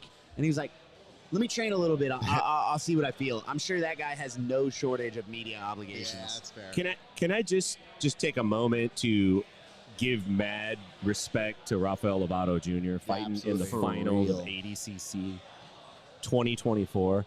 Jesus, dude. Like, I feel like he duped us. I feel like he tricked us. I feel like he said, like, I'm going to retire. I'm kind of like at that spot where, I don't want He to. was probably thinking, I'm kind of old. And then Yeah. he went over and he talked to Marigali. And Marigali told him, age is just a number, bro. Yeah. Yeah. Right. I see what you did there, Kevin, and that was very clever. It Thanks, took man. me about 3 seconds to piece it together, but yeah. I have to say, Kev, I'm normally the person that does the Leslie Nielsen drop of, this is real analysis. And maybe there's a joke. Maybe. That was very well done, young man. Thank you. I feel like your I'm a time moment. here has been very well served. So you are learning a lot. That's code for I'm fired because I just made the wrong joke. No, you were funnier No, than me. you made a can't great be joke. funnier than me. That's the joke. That's the thing. Do, That's the do way you this guys works. think that Lovato has a chance to beat George? I didn't think he had a chance to make it this far, so it's really hard for me to count him Who out knows? Yeah. right now. He's going shirtless. Hey, gold BJJ Oh, but T-shirt in the he crowd. can go shirtless. He's That dude shirtless. looking real good right now, man. And Lovato was bald for so many years. Yeah, you forget he Now- has hair. To have like You the forget. very slicked back hair, like a man is glowed up over He- the years. He's kind of like a buff Keelan, a Yeah. little bit. Yeah. He's Yeah. got a little Keelan vibe Yeah, yeah, going yeah. on. If Keelan was like, I'm gonna work out, I'm gonna drink some whey protein and get on the creatine, I'm gonna do like my curls and stuff. I could see him getting a version of I got that. a note here from MacTube that says, I'd like to see JD do absolute only because he's never done it. Because I hear you. I do wonder if JT over the years has not done absolute because of the size differentium on how demanding it would be. I think it's great in theory. He's obviously a great grappler. It's not the issue. I think it's more so like, yo, that's a tall task to just be volunteered like that when you go to war in that division and you're at a disadvantage going into the big dance. I think it's twofold. It's got to be. I've always suspected. I'm a huge JT fan. His game is extremely strength dependent. He usually is the stronger guy in his matchups. I've been told by his training partners and teammates that that have competed at that level that he is insanely strong for his size. And a lot of you see it in the way he approaches his grappling is he intends to put pressure on you. He intends to put squeeze on you. All of that, right? As soon as you go into the absolute, it gets real hard to have that pressure game against large guys. Mix in that with this sort of mythos he had, because he was undefeated at ADCC until the last one. You know, he was untouchable, and you go into the absolute and you just look like a guy again. Yeah. Yeah, it is weird how that happens. Everyone goes like, oh, yeah, size does actually. Yeah, it turns make out we a have weight difference. classes for a reason. It's Yeah. wild. I always love it when you hear a training room story and they go like, yeah, this 150-pound guy, he tapped out all these top-level guys who are 200 pounds, and you're like, Did he really, though? absolutes. Yeah, clearly they weren't that top level, right? No, I'm playing. I mean, you do see it happen. Lachlan Giles had a hell of a run in 2019, but like, you know, we talk about that and are still talking about it for that reason. It doesn't happen a lot. And not taking anything away from him, he's a superstar. I like this note, though. Mac Tube in there. Helena, Giancarlo, and Gordon still winning. Just to let you know, yay. Like, yeah, they're doing well, but I don't think that van trip home is going to be good. I've been around wins and losses with that team, and they're probably harsher than any people on the internet can be to each other when it does come to that stuff. I just think of it like this. By and large, if you look at these things, B Team's been looking pretty good all the way through. Like, considering you got a $1 million winner, you had Bradley, who was considered B Team, you had J-Rod doing what J-Rod does. Like, all things considered, some good stuff from everybody all around. It's just, I think sometimes people want those bragging rights because the comment section's going to get real lonely if you don't have the ability to say how much you won and beasting the other people. And it says, Noah is salty because he was too young for the after party. For the after party? I think that Noah is, he's a baby. Oh, he's hanging out with Jet Thompson at Circus Circus. Wait, is Circus Circus still alive? Did they? Oh, yeah. Yeah? Yeah, I stayed there last time I was out. Where you didn't know you did? Yeah, for a night. No. Yeah, Plaster and I did once. God bless. I know. God bless. It was sir. wild. It was fine. It was Circus fine. Circus. It's assumed it was wild. Yeah. It's just Like how? Wait, hold on. Who names something Circus Circus and then goes like, "Man, that was wild." It's Circus Circus. It's in the name. Like, what? They were trying to tell you twice. They literally gave you all the hints they could. That's a hint that it's like a bad drug trip. Circus Circus, fever dream. Yeah, that place is huge, man. I imagine in its heyday it was pretty awesome, but it's pretty used right now. It says, let's get the Jiu-Jitsu boys against one another. Me versus Nate. Any rule set. Fuck it. Whoa, boys. Whoa. Him versus Nathan Haddad? Yeah. How big is Noah? Noah's actually, that's a good match. I like that. I thought he was a kid. He's a kid, but, you know, I thought he was small. I mean, he's a kid in the sense that, like, compared to me, he is young. In the real world, to all of the regular youth, he's a normal adult. Okay. Measure it in years. If you were to measure it in years. How many dog years How is many he? dog years is he? 3. Okay. 3.5. Baby-esque. Yeah. I don't know. You know what it is? Noah, when I like first was really like interacting with him, we did an interview. He had short hair, right? Then he Lovato'd up, and now as a correspondent, he has like straight up hair, and I'm like, I feel like they're two different people. Did I meet hardcore intense Noah Chen, and then he went out there and like glammed up to be a correspondent? He got a New Jersey blowout. It's like He did. He frosted tips. So thank you very much for that. I think he could pull that off. Yeah, whoever wins out. So is Nathan Haddad also sponsored by Jiu-Jitsu? Is that what we're... I think so. Okay, so winner keeps the sponsorship. Oh my God, let's not do that. I like it. Let's do it. It's oh God, Turkish hair transplants go crazy. You pull it off nicely, sir. I'm a little mad because I get very defensive here. I want the best hair on the show, and you know what I mean. Like I already got this one, but the nice part about this one is he got yelled at by your actual barber yesterday. So what was that about? My barber tuned in, and with nothing else was said other than a DM on Instagram that said, put some clay in your hair, and then I'm going to see you when you get back. Wow. Your barber? I don't know any barbers that would say that. Yeah. Was it your hairstylist, you mean? No, when you say barber, if I say stylist, she gets upset. okay, the fact that you said Got she it. tells me she's not a barber. No, she's a barber. A barber. Exclusively Does she cuts have a men's hair. barbershop pole? No. Does she have the barber saw that you put the combs and brushes in? Probably. Are there penthouse magazines? Because that's usually There's what no is penthouse Okay, magazine. she's not a barber, dog. She's a stylist. Does she have a mustache? 'Cause if not, Is her name Ed?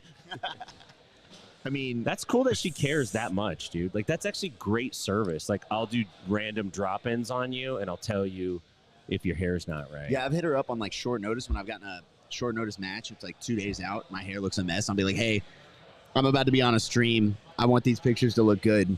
He's you like, put all right, some- just come to the living room. Put some lines in my head. Straight up. Like, That's great. yeah.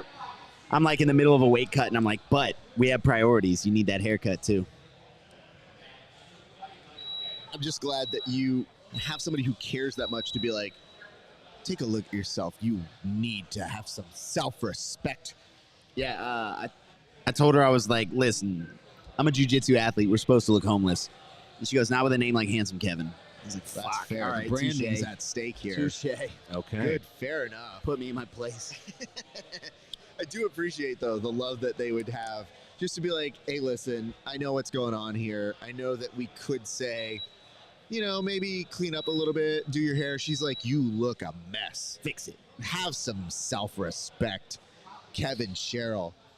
I like the Shanji cam, by the way, because Yeah. there's a great no-sell in how he looks, but he's there obviously covering one Rafael Lovato Jr., who's playing a half guard situation here. Yeah, that's not a good look against Kynan Dwarch. It's going to be tough.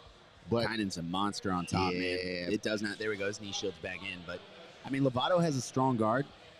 Very classic guard. But you have to imagine that, like, if Kynan gets on top, Yeah. it only starts going downhill, especially he's got all that time to work. You never want a big dude, especially at the elite level, on top of you in those pinning positions because you hardly ever get out. Yeah. Super rare. I've had Ryan Hall, Bruno Frazzato, and a handful of other guys who are like world-class guard players have told me that Paul Ardilla, like, tell me that, like, oh, yeah, the best reason to wrestle is so that you don't have to play guard Yeah. at the highest level for any sort of length of time. If you're trying to do 20 minutes, we saw it with Levi Jones, Leary, and Cade. If you're trying to play guard It's too hard. for 20 minutes, like, the other guy gets to control the tempo, you are going to have problems. I think that's where the jacket and the gi, not to like kill this argument, but that's where it gives the gi player more control over the tempo because they tie 'Cause you they up. can cheat, They can, yeah. Well, right. I mean, kind of, but it does change the dynamic. Yeah, it does. And then people take that mindset into nogi, and yeah, they there's think no in and out. There's no changing it up. I lock you into an exchange I want. it draws it out very long. Yeah, yeah. Nogi guard plays tricky, man. You gotta go quick and figure it out. Yeah, you have to have cardio and you have to be able to process fast. Yeah. I do not. My guard's ass. What's up? Tim, do you have the mics to hand on Uh, over yes, to sir. Egg? Or, I'm Yes. sorry, not to Egg, but to Isaac. I will do. One sec. Yeah, I got him in the gold BJJ bag. Thank Shout you. out, gold BJJ. Shout out indeed. Anyway, you know, we are slowly, thank God, easing them out, the people that are here. And we do look like things have calmed down a little bit now. There's a responsible amount of people that are grappling, a manageable amount. Still, Matt Gravity will bring them to the center. Yeah, I would have bet so much money we were going to lose a table. You know what's really funny? I thought we were. And you guys can know this now. I couldn't have said this earlier because I'm afraid of making things worse. I purposely left that table up as a dummy table. Yeah. I knew if I was going to lose something, I need to make God, them that's a feel like pro they can move. leave that there. You sacrificed But it. strategically, that TV is on Yeah. his last legs, so It- let it just do that. If the table wasn't there, we would have lost this one. Yes. Yeah. But So- you'll notice, initially when I took a look at the work that was done this morning, I took a look and I said, it cannot domino down and kill the stream. Smart. Even if it did. So yeah, this is a lot of thought is put into this shit. Yeah, you built a wall. You built a little force did field build a over wall. there. That's A great. Mexican building a wall seems, not the best. But it says Gary Tonin is always a chance in absolutes. I always feel bad when he loses. Hope he does it. I mean, Gary, I would love to see him come back and rally for the absolute. I think he's such a monster. He can kill it. He can do it. So very excited for that. Kynan's up 2-0 and is about to rack up another pass. Man, that pressure is insane. He waited until right when the points came live, got a pass, and now he's looking to go again. You have to imagine, all credit to Lovato, you have to imagine he would love to be on his feet right about now. Yeah, I mean... Yeah, he's in a terrible spot. This is a spot we're just saying we're trying to stay out of. Yeah. I mean, just the thought of Lovato being in this... What's he thinking? Why doesn't he just, can't let that guy in that spot? Sorry. Duh. What's he doing, Get up, dude. Bruh. We're just talking about you can't be there. It's like he doesn't even fucking listen, God. Man, I really... 5-0. Come on. Take Come on, Jesus. Raphael. Let's go, dog. Oh, that's Do it. fucking rough. He locks it in. He does like a double check. Like, let me make sure this is tight because I'm going to run the clock down with this bun. Mm-hmm. Oh, I don't think he's running the clock down, man. He's going to finish. Yeah. I think he's definitely going to try and finish, but He's gonna. this is a position where I'd be like, I'm staying here for 8 minutes. You can do whatever you want. I'm Kevin. holding. Oh, sorry. Go ahead. I'm so sorry. You're good. What's the back escape? Because you mentioned some back escapes the other day. Like, what's the back escape from here? Yeah, Lovato's got to retreat his left hip into the body triangle. See what he's doing? His bottom hip. He's got to retreat that into the body triangle. You can't move forward through the bar across your hips. Oof, it's over. The problem with it is as you twist and you turn that way, it makes it really easy to get a super deep rear naked choke. So you can walk your way through it. Casey Housestead is actually the dude that taught it to me after my match with Jet Thompson. He goes, listen, bro, you spent 4 minutes in a body triangle, and I was trying to do a different escape, and he's like, yeah, that shit don't work. Come to my gym tomorrow. I'm gonna grab a couple of ukes, and we're just gonna rep for an hour, body triangle escapes, and then I hit it on Nathan Haddad the next day. And I was like, man, and Nathan Haddad's a monster on the back. Who taught you this? I'm so sorry. Casey. Oh, really? Yeah. Casey. Wow, that's I was really on nice. Andy's team, and Casey was like stepping in and just, Hodger is Hodger, but Casey is really vocal, really involved. Hodger is very mild-mannered, and he doesn't want to tell you what to do, man. He's like, I don't want to tell you how to do your jiu-jitsu. And I'm like, you should tell me how to do you should tell me how to do your jiu-jitsu.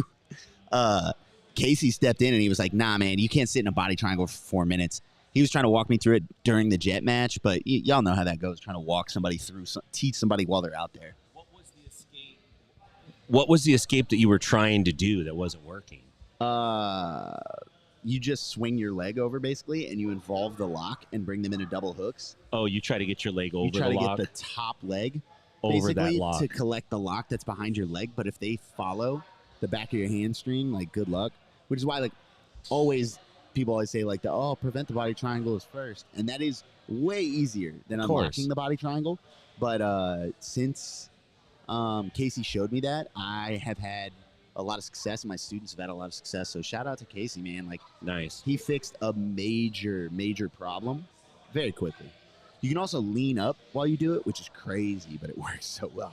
I think we saw it out of who did we see yesterday? I want to say Tackett, forward rolled.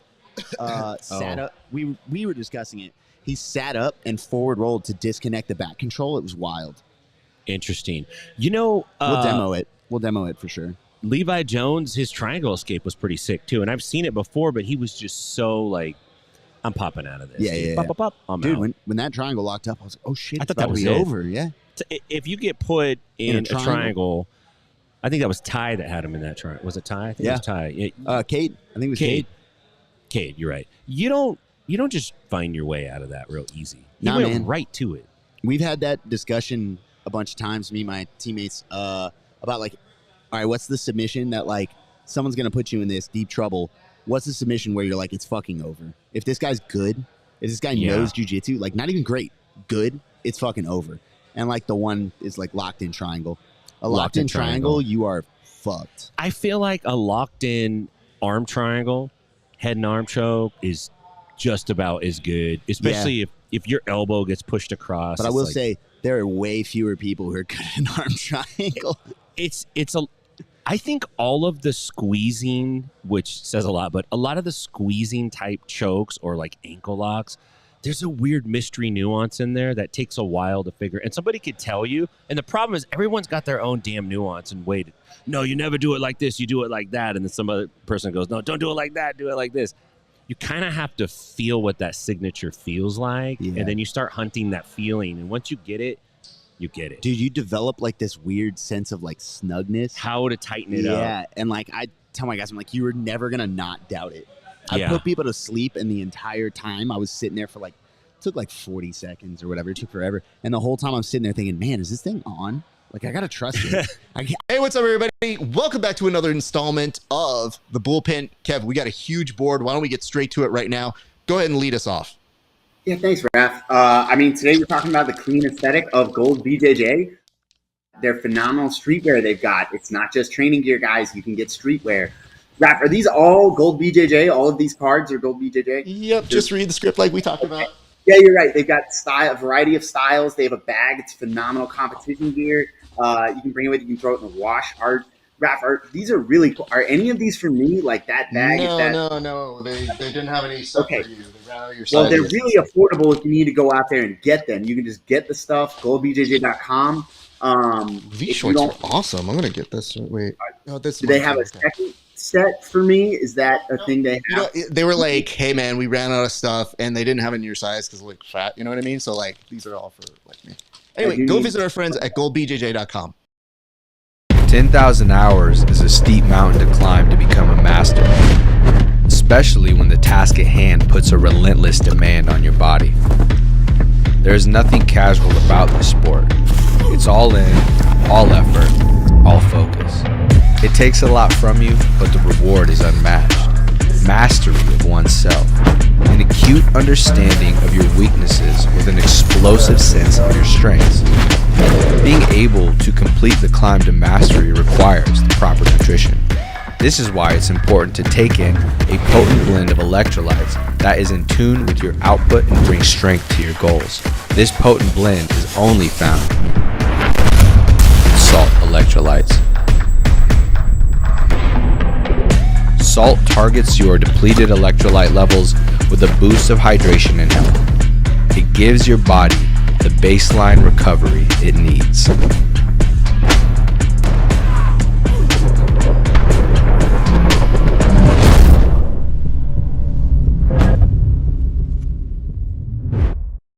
Elevate your BJJ game with inverted gear, where pandas and performance meet. Whether you train in a gi or prefer no gi, we have something for you. Our gear is built to last and designed to perform no flashy extras, just high-quality craftsmanship and minimal design. Plus, pandas. Don't miss our back-to-school sale going on now. Visit www.invertijar.com and roll with confidence panda style. We're out here a lot. So, guys, just so you're aware, what we're going to do right now is we're going to actually roll. Wait, they're just literally behind me. These goons are doing tech. I was going to give them a break, and instead they're doing techniques. You know, yesterday we decided to try and do something nice. There's a lot of meanness in the world, but we tried to do something that we thought was community building. So while we had our friends attending ADCC, we knew there would be a mass exodus of people who were looking for a ride to the Craig Jones Invitational, possibly even asking an Uber and Lyft to come pick them up when it was going to be massively chaotic. So we thought, being the good people that we are, we would maybe, I don't know, hook them up with a ride if we could. So yesterday, while we were putting together our show, we sent out our crew to actually go forward and see if they could give some rides. So one of our correspondents, Egghead, who is a wonderful figure in the jiu-jitsu community, especially with the PGF, was kind enough to loan the services of his car to take people back and forth. And, well, you know, I think the package speaks for itself. So we present to you a little package we put together called Do You Need a Lift? I'm Nico. Where y'all train? I train at M Theory Martial Arts in Minnesota. And I'm at Atos HQ in San Diego. Okay, introduce yourself. I'm a good warrior, PGF, Professional Grappling Federation World commentator and analyst, and I train kind of close to you at 10th Planet Oceanside currently. You know, nice. Although my boy is up in Minnesota, so maybe he'll try out M Theory. We'll see how that goes. So guys, you just came out from the ADCC, pardon me. How was it? Lead us off, Vinny. How was it? I'll start with the peak. The Marigali match was pretty fun. That whole section actually was the best, the highlight. Like Kainan Duarte, Marigali, like all those fights were super entertaining. A lot of quick hitters, quick submissions, stuff. A lot of upsets as well. Yeah, minus 99 was definitely the best. They showed out the most, I think, out of anyone. And then yeah, grappling sports, as you guys know, it's slow. It's like these peaks and valleys that we get, and it's just a marathon really. As an audience member, you sit for 8 hours at a time, and we're gonna go do another 4 hours at CJI right now. Well, I mean, that's a bit of a question though, right? I mean, it doesn't have to be slow. I mean, it can be sometimes in like the true martial art form, perhaps, just going for those inches. But if you're trying to make it a sport, I mean, there are ways to make it faster. What do you think? Well, I mean, you guys ever seen the Professional Grappling Federation? The PGF? I don't think I have. No, oh, man, you're missing out.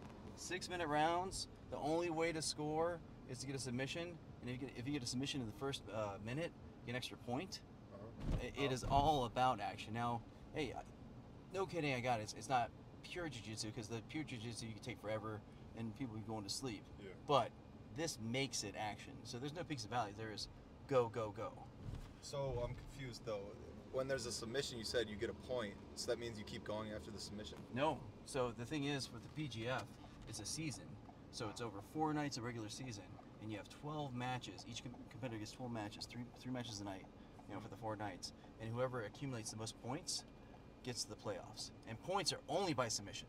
So if you get a break, arm bar, heel hook, whatever, that's 3 points. You get a kill, a choke, rear naked choke, guillotine, whatever, that's 6 points. And that goes towards your totals. Kind of like a World Cup type of situation. Yeah. Whoever gets the most points out of that, like either the little scrum gets to the next level. Same kind of situation here, but you only get points by getting submissions itself. And it's only 6 minutes long, as opposed to your 10-minute matches ADCC, or your up to 15-minute matches CJI. I'm just saying, there are ways to make it more exciting by truncating, like giving incentives. But to that point, I mean, did you guys go to the CGI yesterday? Yeah. Yes. What'd you think about that? I thought that was pretty exciting. I liked the one mat. I liked not that, like, it's already kind of hard enough to pay attention because of the length of the show. So having one mat and then incentivizing wrestling, people can't run away. I liked the CGI thing. I guess my only criticism was sometimes I couldn't see because they were too close to the wall, right, where our seats were. And then they blocked the what's it called? Yeah, the monitor, the jumbotron. Yeah, the jumbotron was blocked by the lighting. By the lighting, so okay, it was tough to actually see. Yeah, it felt a little bit more playful. Like people wanted to be in action more. And I think it was cool to see people use the wall, like the slanted wall, try to use it to set up submissions, to set up takedowns, sweeps and stuff like that, which, like you said, it reinforced grappling or wrestling and using that where you can't run away like you can in ADCC. That's really smart. So one of our friends and actual announcer of CGI, Stephen Aiken, used to say that, or always says that, the rules make the fight. And so with CGI, their rules for scoring the rounds, because it's a 10-9, 10-8, 10-7 type situation, he who initiates action the most, the person that's pushing the action, they get the top score. So again, that's an incentive by the rule set itself to actually make things happen. Yeah. So I think that's part of what you saw, is that people know that, hey, if I'm going to try to win this round, I gotta be going, I gotta be moving, there gonna be things going on, and made it, again, possibly more playful. I mean, I think there's also some characters there. I know, younger tags say, hey man, I'm a young guy, I want to make it fun, stuff like that. That was really awesome. But also the rules itself give you that incentive. Yeah, without the music too, there's more banter by the crowd. There's more silences, and it gets kind of, stagnant. But there's also people yelling and trying to be funny, and sometimes it hits and it makes the show more entertaining. So like the silence, as opposed to ADCC, 3 mats, music playing, kind of not. It doesn't incentivize the banter, really. Yeah. And like you said too about like the competitors at CJI, a lot of them are these young guys who their sport is very dynamic, or their jiu-jitsu is very dynamic, and they're fun to watch. Like the Rotolo brothers, the Tackets. I mean, they're all about just going and putting on a show, making it enjoyable, but also it's successful for them. Definitely, lots of fun, and I think again to the point you made earlier, just having the one mat, and maybe less noise. It helps me focus too, because otherwise I think a lot of us that do jiu-jitsu got a little bit of ADHD going on. If I can actually focus, it's better for me. Because I think it's part of jiu-jitsu. It's like you focus on your training partner, and so that kind of brings you that peace. I tell you, the 3-ring circus of ADCC, it's a lot. It's awesome, but it's almost like it's almost too much for my sensory overload. Yeah. It's kind of like when I watch an NFL game. Now, I'm a big Saints fan. Used to go to the Superdome every once in a while. I'd rather watch it at home because it's just too much noise, cacophony. You mentioned that. Yeah. The commentators too. It's nice having a commentator sometime.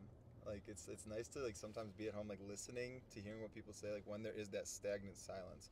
But at the same time, like you get the energy.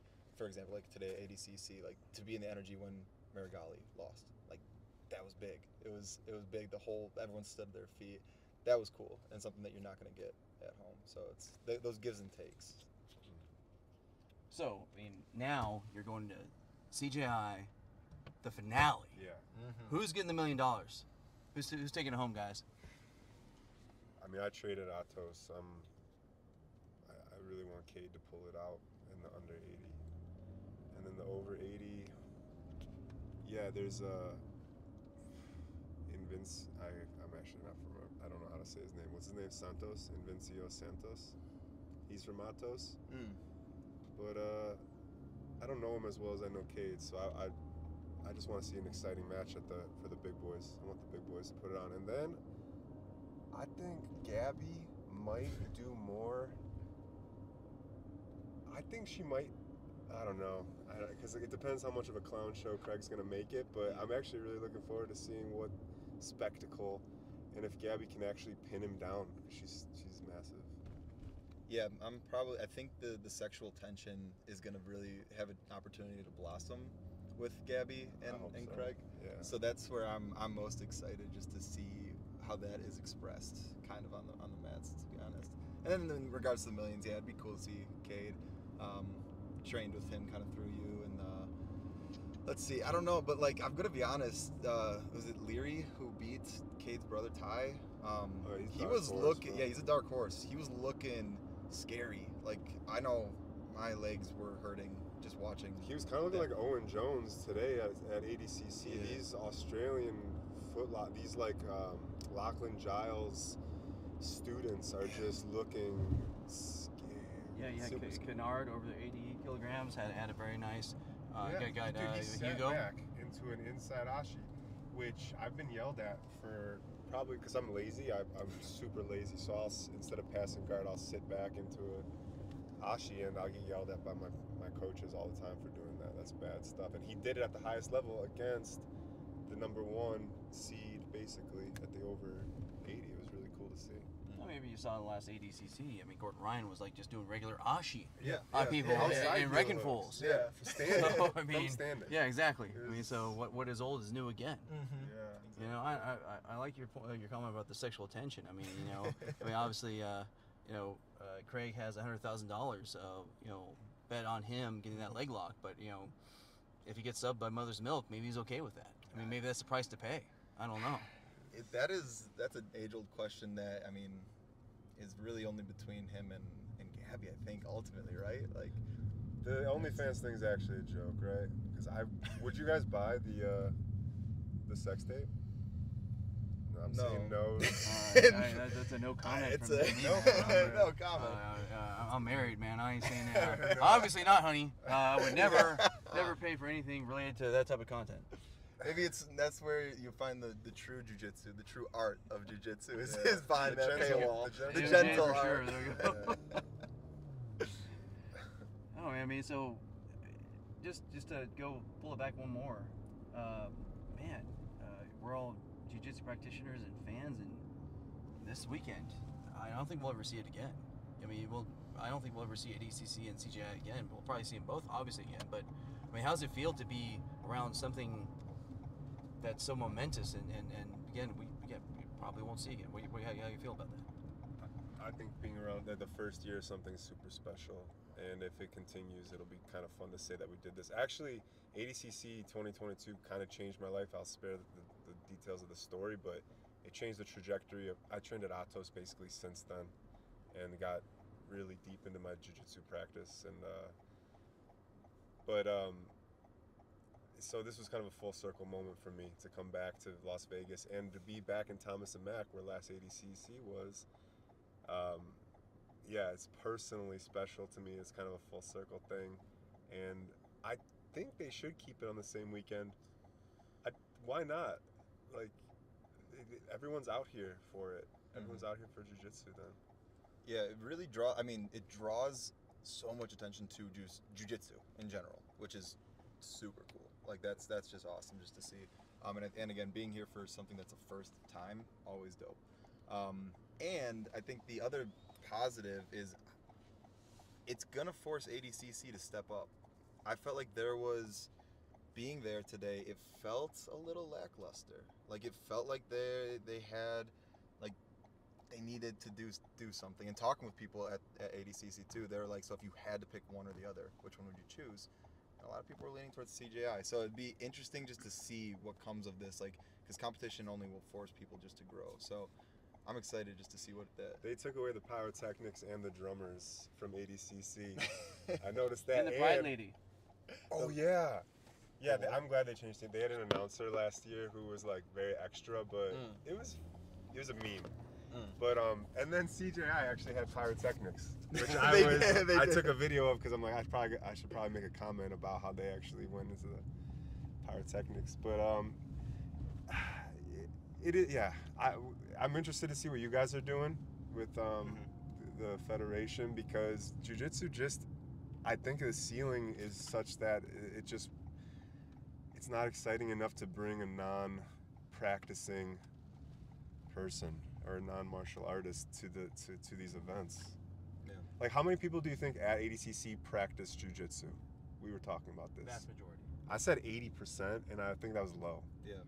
So like, in basketball, football, it's not even close to that. Yeah. I got you, man. Yeah, so definitely. So check out the BGF. Go to Brandon McCatherine's YouTube channel. It's on there. The first qualifier is going to happen.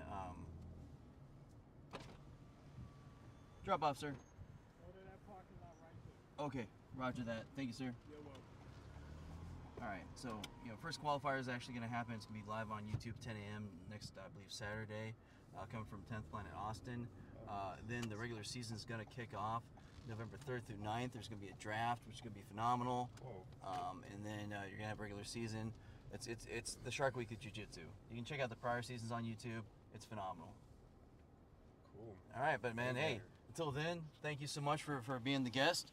Yeah, hey, man, nice to meet you. Yeah, nice to meet you. nice Really to meet appreciate all your thoughts about CJI and ADCC, and man, we'll see you in there. Cool. Do y'all want to plug anything? Yeah, actually, I'll plug. I got a business, Fresh Steeps. Check it out, freshsteeps.com. Just launched functional flavorful tea. Great for jiu-jitsu, pre-jiu-jitsu, post-jiu-jitsu. Love it, man. No sugar. Yeah. No sugar. It's honey, maple syrup. CBD bag. And yeah, check it out. Give them. Can they take it in there? No, they can take the CBD. Yeah. Y'all can take a CBD. On YouTube, I started a show called Rolling With. I got guests like the Rotolo brothers. I got ADCC champions, and then I roll with super hot girls and fitness influencers too. So it's a beautiful time. I try to make them as uncomfortable as possible for your viewing pleasure. So please check out the show, and later, brother. Yeah. All right, so here we are after the conclusion of CJI Egghead with our passengers from earlier. So what do you think? How did it turn out? They won. I mean, they won they won the weekend. That was epic, dude. That was so fun. Yeah, electrifying. What do you think? For year one, that was one of the best year one just events I think I've attended, and yeah, they crushed it. No complaints. Overall, energizing, exciting. Excited for 2025. Hell yeah! So what was your favorite match? I mean, there was some barn burners. Probably the same one as everyone's favorite, Cade Tackett. Yeah. I mean, that was I mean, it was just nonstop action. Going back to what we were saying before we got in the car, nonstop action. They were on their feet, grappling, had everything. The just energizing. I don't know, all around. I mean, obviously that was probably one of the best matches in jiu-jitsu history. It's easily top 10. But I mean, I'll tell you, I saw Mackenzie Dern and Fionn Davies, and I really enjoyed that match. What do you think? Oh, good. Yeah, I mean, I knew Fionn was just gonna win the jiu-jitsu day, but yeah, she did what I guess she did what we expected. So therefore, it's only so good. What are you? Maybe a contrasting thought. I think I also kind of had an expectation that Fionn was gonna work her a little bit. I thought that she had that jiu-jitsu mindset, and being a jiu-jitsu competition versus any striking, obviously. She was in the upper hand, and she just showed the technicality. She was in control the whole time, and honestly just really flowed. It was her match. Sure. Yeah. I mean, it makes sense. I mean, Mackenzie Dern has to worry about getting struck, getting kneed, right. getting, right. other things with MMA. I love the reverse triangle, actually. Shout out to the reverse triangle, because that's one of my favorite things to hit, and God willing, when that happens. But so to see it at a high level is really fun. So, gentlemen, I guess any final thoughts? Final thoughts is just that it was awesome. I mean, it's super lame final thoughts, but honestly, just fantastic. Super excited for 2025. Hopefully, get Fresh Steeps as a sponsor. That's what I'll call that out and put that out there. But yeah. What do you think, brother? Yeah, same. Happy to be here for year one. It's good for jiu-jitsu, and it's a big part of my life. So yeah. Yeah, I think that you just echoed the thoughts of everyone. We're almost stupefied just by all the action, how amazing it was, how phenomenal an experience, and well, thank you. This is Egghead and our pastors coming in from Mac Center, CJI. Heck yeah, man. See you later. Peace. Hey, what's up, everybody? Welcome back to another installment of the Bullpen. Kev, we got a huge board. Why don't we get straight to it right now? Go ahead and lead us off. Yeah, thanks, Raf. Today we're talking about the clean aesthetic of Gold BJJ. Their phenomenal streetwear they've got. It's not just training gear, guys. You can get streetwear. Raf, are these all Gold BJJ? All of these cards are Gold BJJ? Yep, just read the script like we talked about. They've got a variety of styles. They have a bag. It's phenomenal competition gear. You can bring it with you. You can throw it in the wash. Raf, these are really cool. Are any of these for me? Like that bag? No. They didn't have any stuff for you. They ran out of your Well, they're sizes. really affordable if you need to go out there and get them. You can just get the stuff, goldbjj.com. These shorts are awesome. I'm going to get this. Wait. Oh, this Do they have a second set for me? Is that a thing they have? They were like, hey, man, we ran out of stuff, and they didn't have it in your size because like fat. You know what I mean? So these are all for me. Anyway, go visit our friends at goldbjj.com. 10,000 hours is a steep mountain to climb to become a master, especially when the task at hand puts a relentless demand on your body. There is nothing casual about this sport. It's all in, all effort, all focus. It takes a lot from you, but the reward is unmatched. Mastery of oneself, an acute understanding of your weaknesses with an explosive sense of your strengths. Being able to complete the climb to mastery requires the proper nutrition. This is why it's important to take in a potent blend of electrolytes that is in tune with your output and brings strength to your goals. This potent blend is only found in Salt Electrolytes. Salt targets your depleted electrolyte levels with a boost of hydration and health. It gives your body the baseline recovery it needs.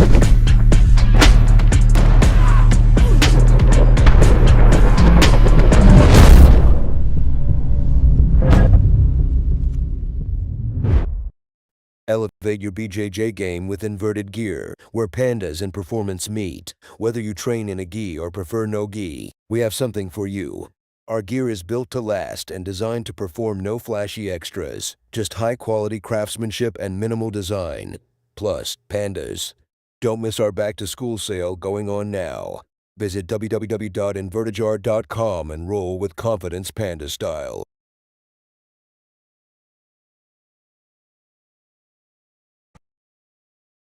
So, hello, everybody. We hope you were taking a nice commercial break. They did just spring a nice little series of matches. We are looking at, yes, Rafael Guedes versus Nathaniel DeJesus coming in right now, and very happy to do this. Now, you guys might be asking yourselves, why are you watching a pre-show if the show is already happening? I guess my question to you is it? Did you guys watch the Flow Grappling pre-show? No. No. You waited to show up till now. So why would you put a pre-show on if nobody's actually going to be watching? If you're an affiliated version of it, you better put on a good pre-show. Actually, it sounds like they would need something like this to justify doing something fun. So, I mean, if you're not part of the official crew, then perhaps, just perhaps, we should be looking to do it at a leisurely pace. So this works for us, and I got news for you. Doesn't this feel a little bit more appeasing to the ears to not be in a room filled with individuals who are crazily yelling and killing each other, and throughout our best efforts, still bumping up against our equipment? So we say to you guys, welcome back. We're going to now start to get our attention toward the board. We didn't forget, but we've been inundated with a lot of dude sweat in here. And now my body temperature is just slowly starting to come back down. So I ask you guys, I can unmute you without having to mute and remute you. Wow. So that it's a little bit more appeasing to the audience ears. But how are you guys both doing? Kevin, I don't know about you. I'm doing all right. We got a little scrappy. We got a little sweat on us. We got out amongst the people. We slapped hands and fist bumped and gave some attaboys. I didn't dap anybody up. I didn't want to get the rash guard on me. And somebody defiled Kevin's chair. So I'm doing okay. Feel it, Kevin? Do you feel the remnants of our friend? Not physically, but emotionally, you know?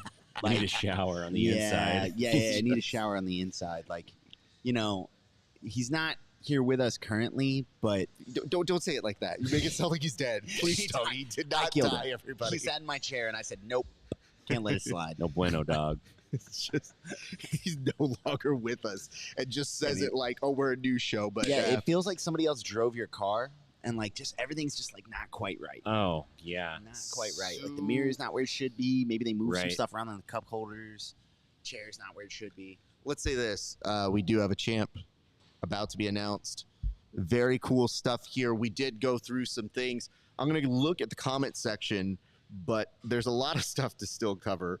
And to all of you who have been trying to get in contact with us, I did have a friend, a correspondent, who told us he was trying to get a hold of us.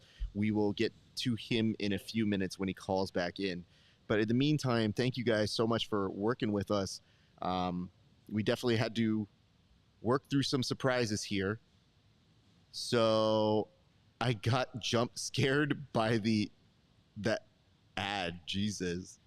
Okay, that's fine. I don't know what that means. I think the volume probably just scared them away. It's okay. You guys have volumes on your TV. You can figure it out. Anyway, guys, we should start with this. What was the submission of last night?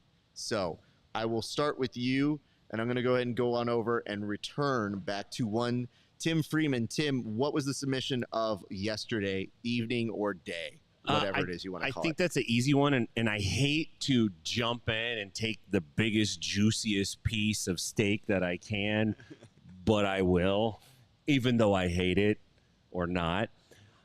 It's got to be Nicky Rodriguez with his RNC against Felipe Andrew, because that is the very first $1 million choke we have ever witnessed. So in terms of sub of the night, it's got to be Nicky Rodriguez. What a tension-filled moment. And then to see the relief and the joy and the real raw, authentic expression that he had, it's pretty damn cool. That's a lot of hard work wrapped up into one moment. So for me, it's got to be Nicky Rod, sub of the night. Very cool. Before I turn to you, though, just can I remedy something? Yeah, man. Well, what's going on?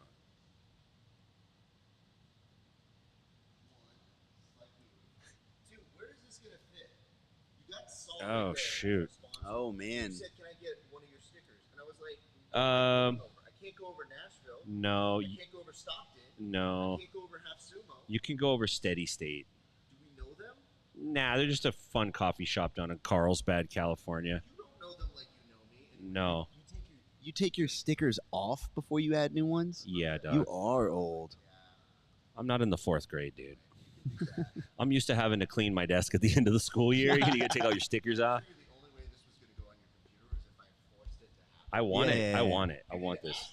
But I didn't take consent for it to go on. I like that it bugged Raph that much that he's like, wait a minute. Bro, Oh no, the computer just died. So hold on. Don't do any more. I gotta actually fix that camera. I think touching it gave it a touch of that. Touchy-feely. Touchy-feely sounds like a game you try to play with your girlfriend to convince her to make out with That's you. exactly what it is. Yeah. Yeah. That's the second greatest nickname. What? The first is still Butter Panther. Yeah, I think we're right. Okay, here we go. I'm peeling. So You're still not on air. oh, It just went to a blank screen. So Okay. I'm going to kill this out. This is how you can tell you can't do 2 things at a time. Otherwise, you might kill one of them. All right. So I'm seeing Tim all right. come up off air. Ready? Hold on. You'll see it when you see it on air. Oh yeah, I'm in the dark right now. Okay.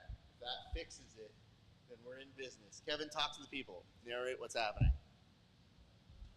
For Bodoni and Rodriguez, or do you want me to keep going with the board? Because I'm going to be honest, I'm going to be watching this while I just talk about it. Yeah. If you guys, this is my pick for, like, we have a viewer's guide. It's J-Rod versus Bodoni. Like, I think this is super interesting. We have a little bit of a problem with J-Rod going up against the size advantage, but he has looked phenomenal and looked like size doesn't bug him at all. He had a very impressive performance against super strong, super tough. J-Rod has the talk coming out of B Team, even leading into this, from some of the guys I know who train there, some of the guys, is that J-Rod is looking unbeatable. He's the guy, which is really intriguing when he's going up as a new wave product, Giancarlo Bodoni, who has already been the guy. He is the guy. Again when you moved He's it. defending. I'm super interested in this matchup. This is the one to watch. Both guys, exciting styles. Both guys very dominant. Oh, club.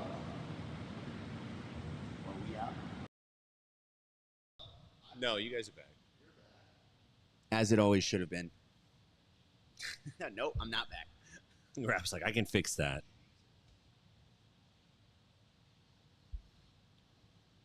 All right, we see you, Kevin. Move this way. And now this just might be a faulty wire I have to replace. When it comes back on, I'll just move myself to adjust. To, I can tell it's now just a faulty wire. He's wearing future kimonos. Are we contractually obligated to support Giancarlo? All right, scratch I didn't everything sign I anything, said. man. J-Rod has no shot.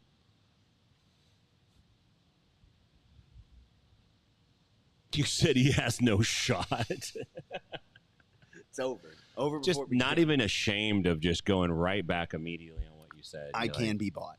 Yeah. Let it be known. My I can be opinions. bought. Price is negotiable. Right. Here we go. The other thing about this camera setup is that it literally, not only does it kill it, but then it reverses who's where. All right. Kev, do us a solid. Start narrating how this is going. And to our new friends joining in, stay with us. Yeah, man, this is very interesting because you're watching J-Rod, who's a very classic wrestler, and Giancarlo, who is very much so from that new wave school of wrestling. He's going to look for hard collar ties. He's going to plant his feet and hang. And J-Rod's moving in and out, fakes left and right, looking for crisp little elbow offs to create angles. Yep, there they are. Little wrist snaps. He looks a lot more like your little level changes, a lot more like your classic mobile wrestler. It's going to be hard for him to keep that pace up over 20 minutes. So I think he's got to look to bring it to the ground quickly. Yep, little level change for the ankle pick. Giancarlo, though, pretty physically imposing. I think there's got to be a size difference here, a pretty significant size difference here. I'm intrigued to see how it goes. That's not a guy you want to shoot under. I think J-Rod's plan has to be to bypass this sprawl and go straight to the back. But we'll see, man. He's been able to pull off some, he's a highlight reel. Giancarlo, steady, stable, very fundamentally sound, very positionally sound. Clash of styles here. Yeah, who's got the better kit? I really like the J-Rod kit right now. It looks good. Yeah, you're fired. Future Kimonos kits are the best kits. Thank you. Shout out Future Kimonos. If you're wearing anything else, you suck, and I hope you lose. Gold I like BJJ how is the quick other I got acceptable fired, option. too. He's like, yeah, you're fired. Yeah, Next. just turn in your stuff. I feel very bad. He does have don't that bother putting hiring and firing power now. Yeah, don't bother putting that sticker on Tim. That's your version of you are not sick, Kevin. You are fine. You are not going to die. You're not allergic. Kevin, I want to There's ask the you shot. a serious question, though. Mm-hmm.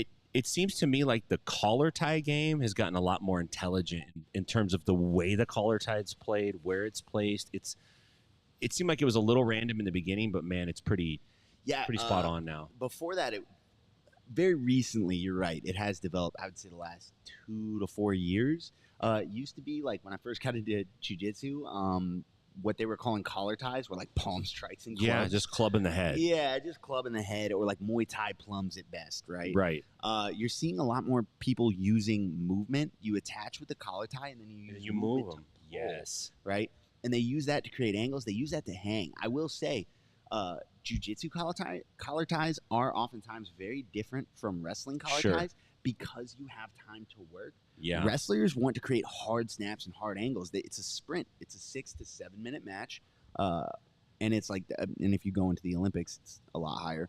But like most wrestlers come in planning for a budget of 2 minutes, 2 minutes, 2 minutes. Right. Whereas like jiu-jitsu guys can invest. They can invest in a steady, slow collar. One thing that I think we should be addressing is the fact that Giancarlo looks like he is very close to getting the back. J-Rod in trouble right now. He does have a little bit of a prayer. He could move out. He does dump him on over. Now he's going to get the opportunity to start passing. Now, mind you, we are in the no points portion. So this is still very good for him. And now his secured side control. Beautiful. I was going to say, beautiful stuff. This is the most interesting way this matchup could happen, in my opinion, is let J-Rod work his passing versus the very strong guard of Giancarlo Bodoni. Sorry, go ahead. I like seeing early on both guys establish dominant positions and then their opponents escape because they both get a taste of like, okay. You loosen up a bit. We're not going to see a snooze fest on collar ties. We're going to see guys who are willing to exchange. If you've already been in those deep waters, you're a little more willing to open up and fuck around and find out.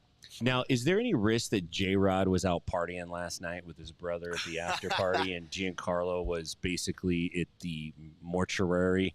Bro, there's no partying. What do you mean? Nicky Rod didn't make any money. Right. He has already put that money is spoken for. Not only is there no after party, but I like to think that Nicky Rod now has the money to make him his butler. I want to know how many DMs Nicky Rod got last night. Beautiful. All of them. You know what's great is all of them. You were mentioning this a little bit earlier, Kevin, which is that J-Rod is kind of the guy at B Team, right? But what you're seeing now is an evolution of his game, and that he, in bad spots, turns them into wonderful reversals. He is playing a wonderful reverse Uno game where that old version of him might have gotten that back compromised. That old version might have been guillotined or at least in the guard. But instead, he's so aware situationally of where his body is to keep himself safe. And I think it's just an extension of what we saw as his early benefits. And now, almost with ease, got to mount, but a very quick escape by Giancarlo. So when you were mentioning the move of having these two go against each other as a final, It is definitely there. So I feel like these are some things we might actually jump around on the board today just to kind of give people a little bit of a knowledge as to how things are going. And I am noticing here, we were going to put on here submissions of the night. We were originally going to do that, but I'm actually going to bounce around. And I was going to go to our bard that said on deck.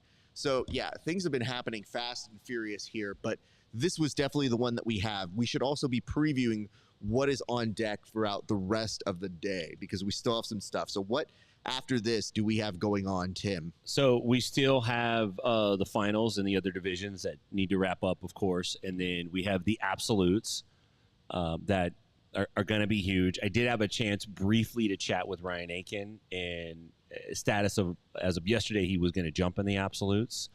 I know there's some names that have been out there already. The other thing is we're going to see Yuri versus Gordon. And I think there's some question marks out there right now on Gordon, especially after the call out and especially after the really dominant performance we saw out of Felipe Pena. Actually, not dominant. I take that back.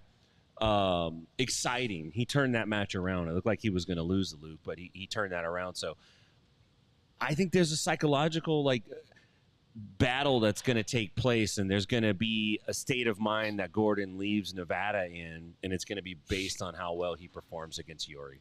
So let me go ahead and answer this because there are some people in the chat. I believe we got our Brazilian friends who are like, yo, I don't know what that means, but I see transmitter, which basically means, are you going to show the matches for free?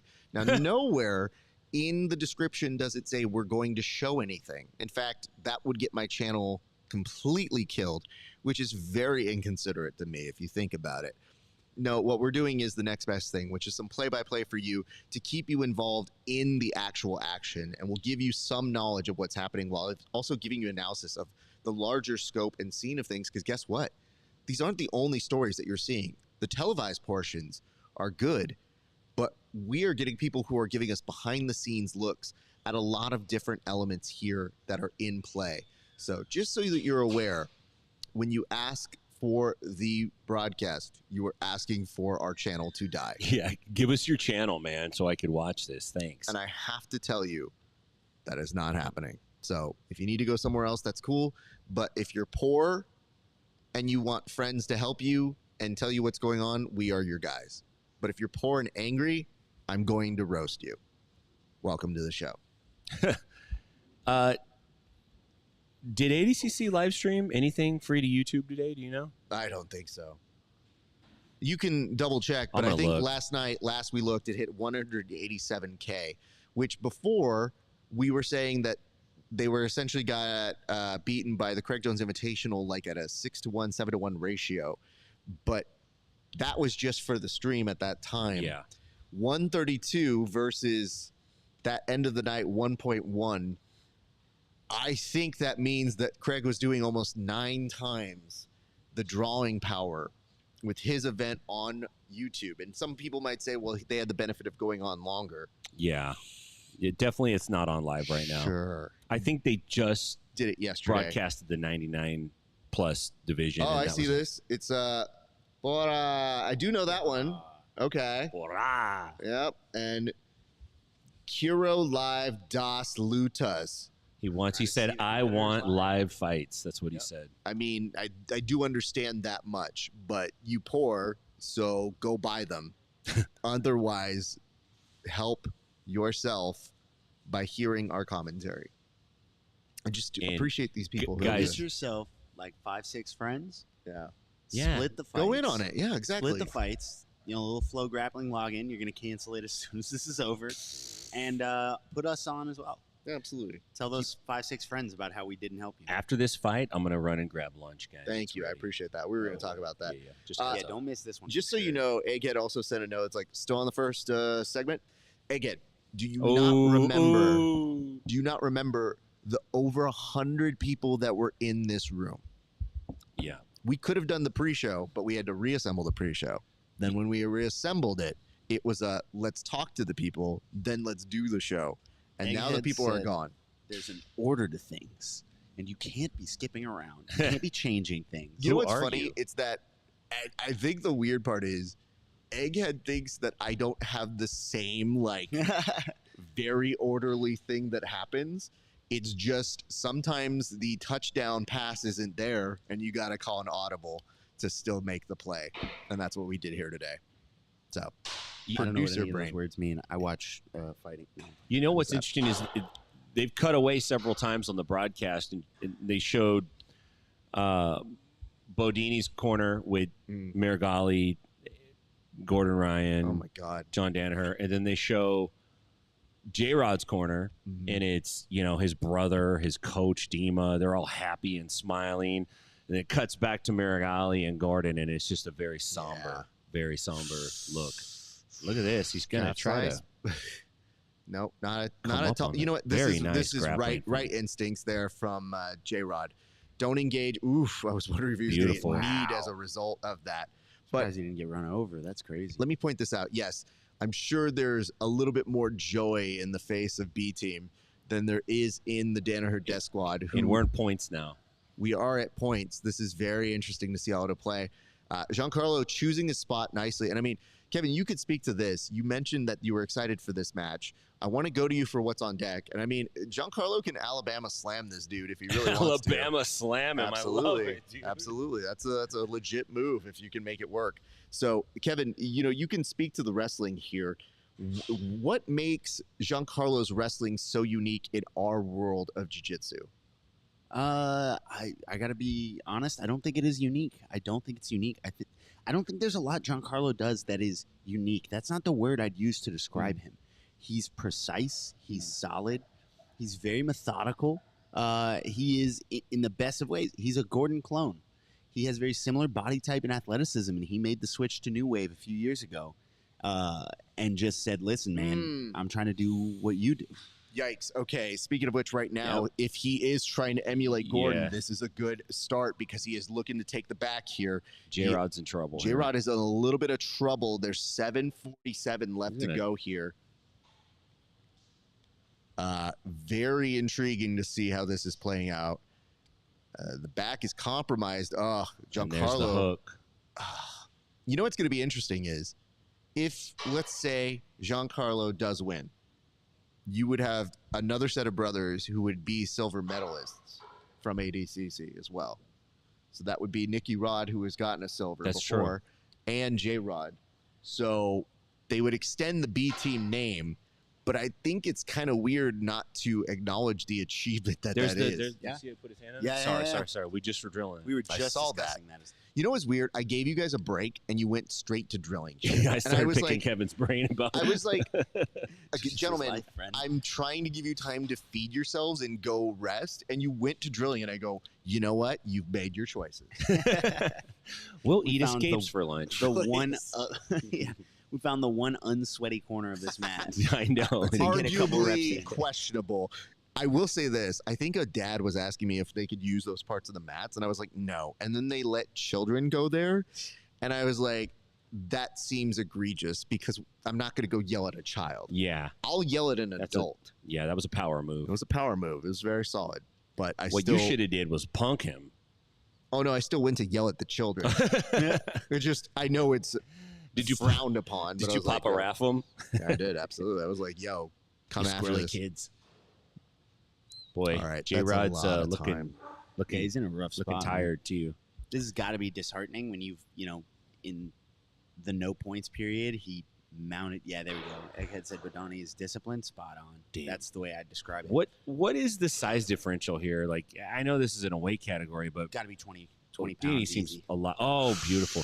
Man, you can't kill Wow. him. He's so hard But to you kill. know what, though? That was an opportune time, especially with a knee on the inside. If he can get a pass here, Yeah. that would be major for him. Look at And he's this. close. He's Wow, close. wow, wow. I was about to say he's mounted him earlier in the match. He did, passed but him to you know side what? control. He didn't have enough time to actually secure that mount. Yeah, and it was no points period, so it's regardless. There's no we just know points. he can get to those spots, right? So a lot of people have been asking, we got a note that was like, did Jay or Badoni win? And Still- we're in the still live, man. process of it. So I felt so bad for Nathan Haddad because he said, I want to see who wins out of Luke Griffith and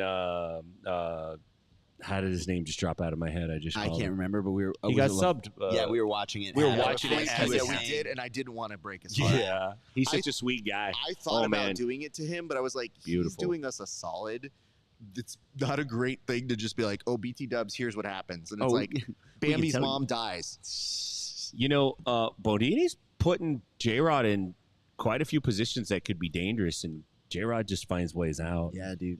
It's very calm. I'm surprised he circled back in front of the guard there. Yeah, he did. He needs a lot of subsequent scores. How did Giancarlo get the second 3? Did he unlock and relock? He unlocked. Yeah, he did. That's a stupid rule. I hate that rule.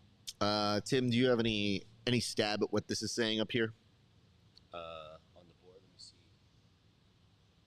I gotta stand up. I got it. Okay. Let me figure this out. We're gonna Google Translate our friend. Thank you. Read it to me. Kay todos as libres para quer isso ne, and then laughter. He said he wants to is watch laughter. fighting, and he doesn't care what we have to say. Yo. Oh, totally cool. I don't care what you have to say. Womp womp. Are you multilingual? I think that's what he said.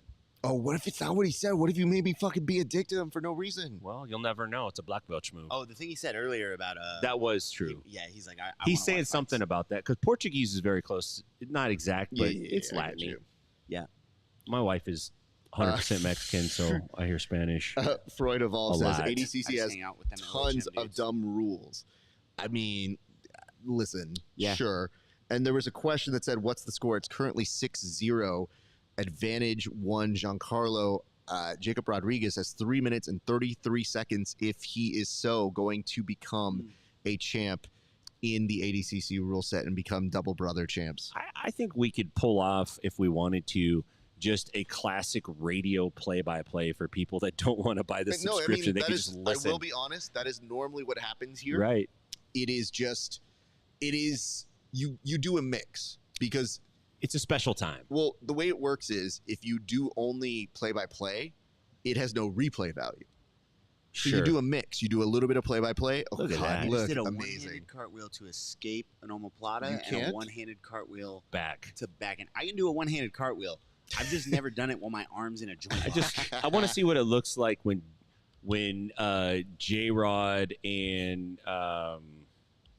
my mind is just fried right now. It just says never test your Who's interpreters. the Canuto? J-Rod and Hanato Canuto hang out, and Canuto's just doing backflips, and J-Rod's doing handstands. And I want to see them casually up the ante. Actually, that's a great proposal. That's Canuto and J-Rod going against each other. that'd be great.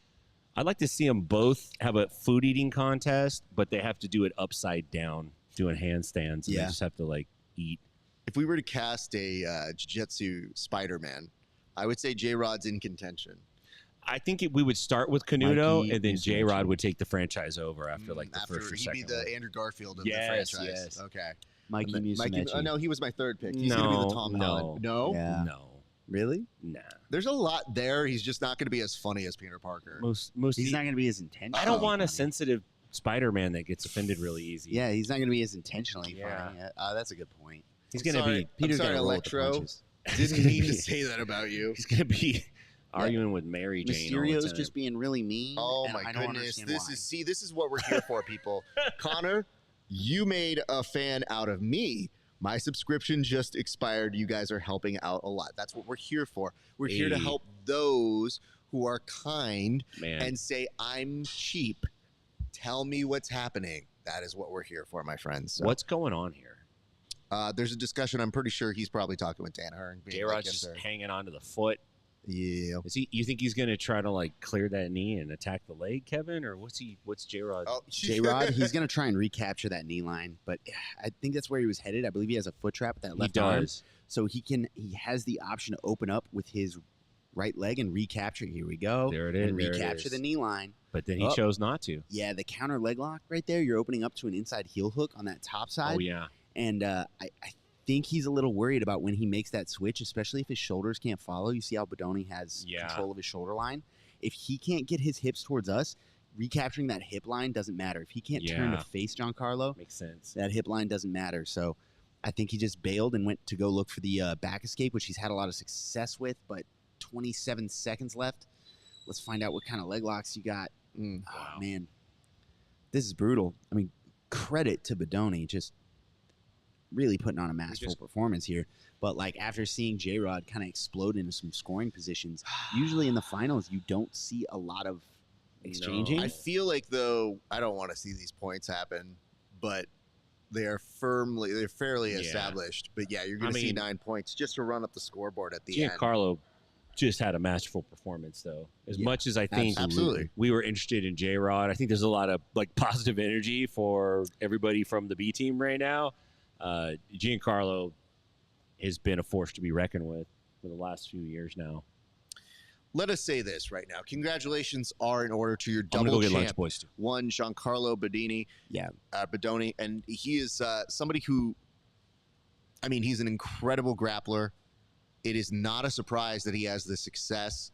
I know that he recently had a super fight that he did end up losing, and I was hoping that he would be able to bounce back, and bounce back he did.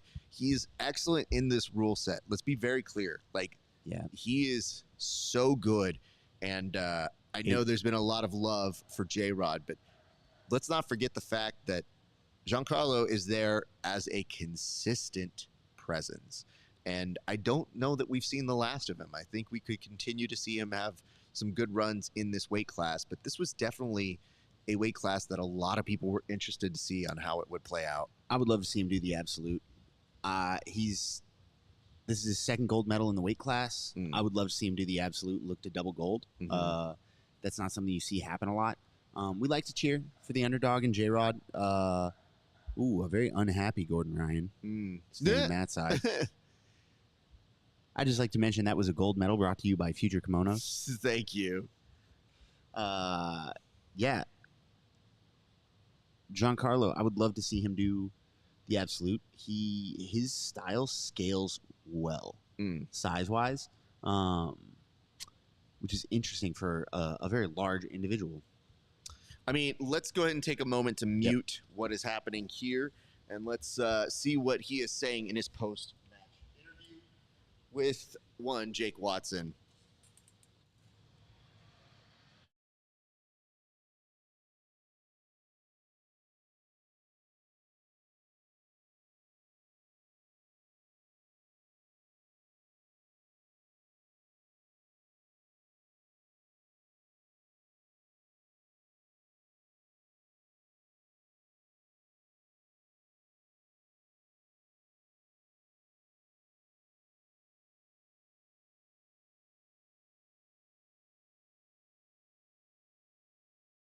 Okay, so let's say this right now. I do want to point this out. It says, hello, did you watch the CJI? The Craig versus Gabby was funny, XD.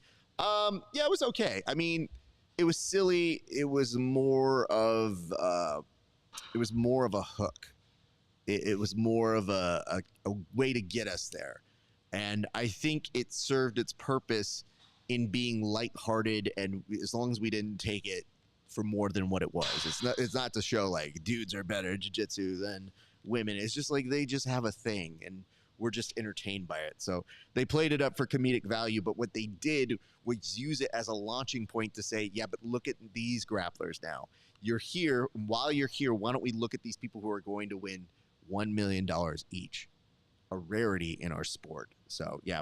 And Wallow, you are correct. That was the one I was trying to figure out. I think it was for a tournament region. It was for EBI, I think, is what it was. I think that's where they ran into each other. So yeah, very good call on that one. And Bedoni is a beast, absolutely, Freud. So very happy to see you guys got there and are enjoying this as well. So, very nice moment with Giancarlo and his lady. So congratulations in order for him. So let's say a few things here. Let's go ahead and we're going to do some updates as we go through in a few seconds because we're going to have some art project time. But you got Mika Galvo versus Wagner Rocha, and I am nervous for Wagner. That is a tall order, but his return to this division, and obviously he has been very successful here. He's sneaky, but he will need to be at the top of his game to take on probably odds-on favorite, the guy who's supposed to win. I mean, we've known for a while that Wagner doesn't tap to leg locks. We're about to find out whether he taps to arm bars. That's a tall That's a order, great man. question. Mika's very dangerous. He's very dynamic. Wagner's very tactical, very steady, very gritty, and can wear you down. I don't think I've ever seen Mika worn down. Yeah. That's your primary weapon. Wagner's primary weapon is he's in your face constantly, and Mika loves that. Yeah. He loves a dance partner. That's a tough one, man. Let's see if Wagner can pull it off. Good Lord. My stream is buffering for flow, though it does appear we're fine. Yeah, it's it's flow, right? I don't always want to blame flow, but like, doesn't it really always come back to them? So doing my best to go ahead and reset it. All the B team guys at ADCC are just, and why tripping does cables and stuff. Don't make me do finals in Portuguese. Is finals in Portuguese the only way we can see this? Because fine. That's what we're dealing with right now here, people. I mean, we're not even listening to audio 90% of the time. That's true. Fuck it, we'll do it live. That's what we like to say here. Yeah, watching the finals in Portuguese, just people are walking out in flip-flops. It's the only difference for us. Anyway, here's what's happening right now. So we're in the process of watching your 77 kg finals, and it'll be very interesting to see how everything progresses here. But Wagner, super smiley, super enjoying his moment. And I mean, this is an achievement in itself, honestly. And it says in the chat, a big difference between the two shows has been people commenting that the chairs are more comfortable in the T-Mobile arena. So can I propose this to you guys? And maybe this is something we need to consider further. Maybe it's less that they're more comfortable in the chairs and more that you're in chairs for 10 hours. Yeah, I don't know what chair you can build that doesn't make you uncomfortable after 10 hours. Like, I have to get out of this chair and walk around every so often. So I feels it, but yeah. Yeah, we interviewed that gentleman at CJI that was laid out, just tired of sitting in a chair. That dude still has my appreciation. That dude, we salute you, sir. Yeah, you live on in our hearts, sir. But let's be honest, most of the top 77 kg competitors jump ship to the CJI. That's obviously going to be part of it. So we talked about the idea of an asterisk. I think that is a tomorrow thing. Yeah, it's a bubble year. That's a tomorrow question. That's a tomorrow concept. For today, I think it is more of a let's acknowledge what this is without necessarily trying to find the context to it, because we're still immersed in what it is. But yes, it definitely made things different, but that's not to say that Wagner couldn't have made his way through. I mean, he's been here before, so anybody who's been able to repeat consistently what they've done, we see what that does for Giancarlo and JT Torres, Gordon Ryan, these individuals who have done it on multiple occasions. So just a note. And it says for charity. I don't know exactly what that was there. His name's great. They're looking for you at Moe's Pub. That Moe's Pub, get out of here. I'm not doing that. And I wasn't thinking about it now, but now that they mention it, the chairs are a little more cushy here. Better crowd at CJI though. I like that made Egg lose his train of thought. It was like grappling. The comfortability of this chair, something I have not quite thought about, but now I do enjoy it. We're really missing out not having a camera on Egg right now. There should be a constant Egg cam, always and forever. Nicholas Rainier in the crowd. Yeah. All right. ADCC Thank you for that. Vet himself. Absolutely. Melky Galvo camp. All right, guys. We are now. Oh, look at these hugs. Yeah, former Fight Sports teammates, right? By the way, boo. I like that these guys are always like, man, look at us. We're worse. I would never hug in front of that. Now, yay, besties. I love you too. I hate it, man. Keep that energy. I want more fights in jiu-jitsu. No, I'm playing. I mean, we just don't have their history, so it's hard to commentate from the sides, but it's just funny to see how that works for most other people. Do you think we see more belts in competitions? I know That's it's a like a great Ludo question. Livre thing, but you have to imagine someone's going to emulate them, right? Like, you know, you see it in the NBA where like they start wearing one leg sleeve, and all of a sudden all the kids are wearing one leg sleeve. You think we're going to see more belts? Do I get to start wearing my belt to Nogi? Oh my God. Yeah, that would really piss off my class, so I think I should consider it. So right now, Mika kind of like literally, ooh, Wagner goes for a takedown, does get it. And I got think a fresh blue belt that's loving that you can do that now. absolutely. I mean, Mika, ooh, yikes. Oh no, my camera just went out. Let me reset this so I'm Wagner looking at powerbomb here. Just lifts Mika up. The question is, how good of friends are you at this point? Like, are we friends enough that I'm just going to shake you off very slowly? Or am I going to slam you down? Because our slam's legal in ADCC. They are not friends. For Unless- Wagner, yes. For Wagner. Muay Thai is legal for Wagner. Muay Thai is legal for him. And as I tell your producer, he's sitting right next to me. I mean, for right now, I think it's a better bet to have not somebody trying to live stream a constant camera on somebody, considering how weird they are about their stuff. And it says, you got an edge clip. Thank you guys for that. Appreciate that. Really nice transition by Mika. So I think the plan here is, just so I'm saying it out loud and we can come back to it later, we will likely go through the finals. We'll take a break, and then we'll come back for the absolutes. Because I think they take a short break, if I'm not mistaken. Then they do the absolute category, which is utter chaos. And on the absolute category, they also do something that's a little bit even more insane, which is you got the super fight still to end the night. Don't forget that, you guys. So it's like doing a whole nother tournament at the end. That's why whenever people are like, oh, man, remember ADCC? We have fond memories of it. I was like, it's not done. We're here forever. So you don't get to leave. It says, how is J-Rod doing? He unfortunately lost, but he did end up taking second in his division, which is not a bad thing at all. Yeah, right? man. It's an incredible showing, especially considering how little years he has been doing jiu-jitsu. Like, I agree with you. Hasn't been that long, dude. Do you think that second set of back take points, that extra 3, that puts you up 6-0 instead of 3-0, changes things pretty dramatically there forward? Yeah, like your decision-making matrix has to shift. Totally has to shift. Has to be more Hail aggressive, Marys. more risk tolerance. Yeah, man, we're going to the pass. We're not going to the fucking running plays. We got to put that ball in the air. Which is hard against a guy like Giancarlo. Especially when he knows you have to. Yeah. He's just watching it come. Yeah. Versus like, you're down 3-0. That's manageable. You passed Giancarlo twice already pretty quickly. Is there, I mean, how does Wagner beat Mika? He has to smack him around. 0-0. Yeah. Basically, psychologically try to sun him. You know what I mean? But again, it's not just sunning him. There's a part of me that wonders if Mika comes into that with everybody else. There's no history.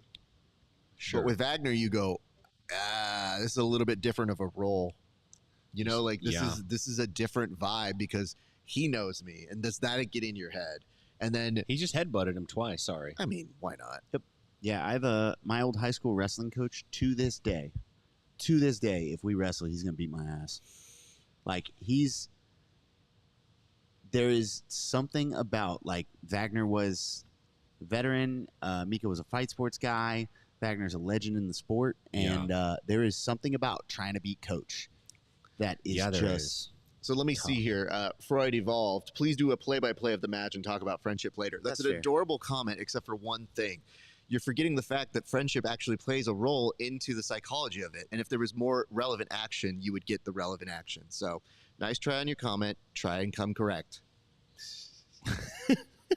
I appreciate Raph defending my honor there. This is the wrong day to piss off Raph. I'm just telling not you on guys. day 3. Don't come Here's on what day it is. 3. That's fair, man. It's when not like people we're are like, not I'm going to discussing give the you match. some notes on how to produce this.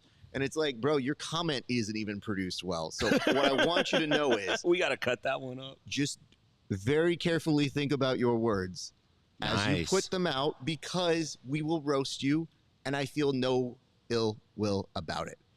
And actually, I don't even care, because now we're back to the action. And here, Wagner putting down some pressure on the head. So yes, this is very similar to the action that was happening several seconds ago. No advancement in position, and we are at 1440 seconds left in the match. So really what you're getting is similar to what happened at 1540 in the match. Yeah. But the psychology behind why these two may have a history helps to paint the picture, helps to tell you the narrative and the story behind why you're seeing what you're seeing. Any questions?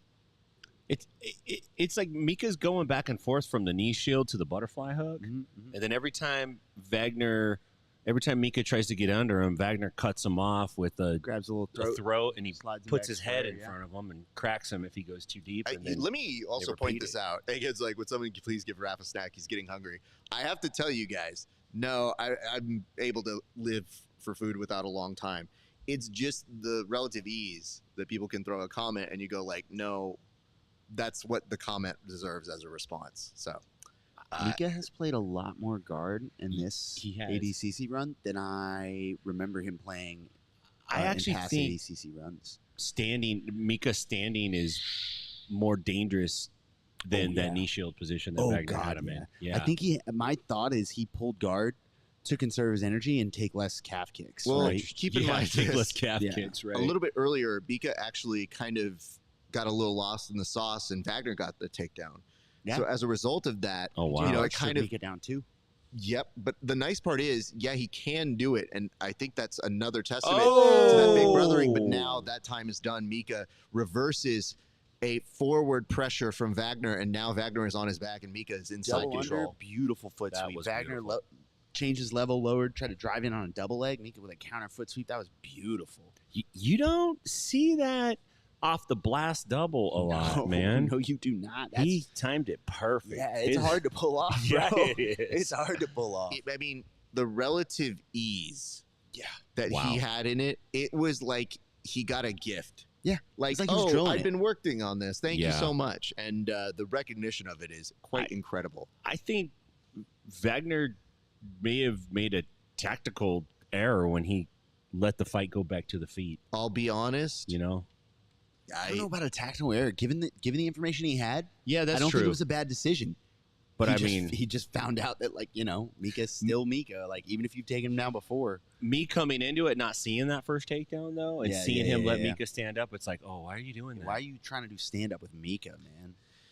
I don't know if him I once. think sometimes you just end up in certain positions as you get to there. I think it's less of a tactical error, but I think it's more of a, well, what are you going to do that's going to put him away? Because Mika is going to be difficult in a number of situations. So, yeah, maybe if we stand up, I can kind of play things out and try to maybe crisp handshake. You know, maybe get a little bit of a confusion in him because he did get that first takedown. And the idea is Yeah, he now Mika kind of recognizes the timing. Low calf kick.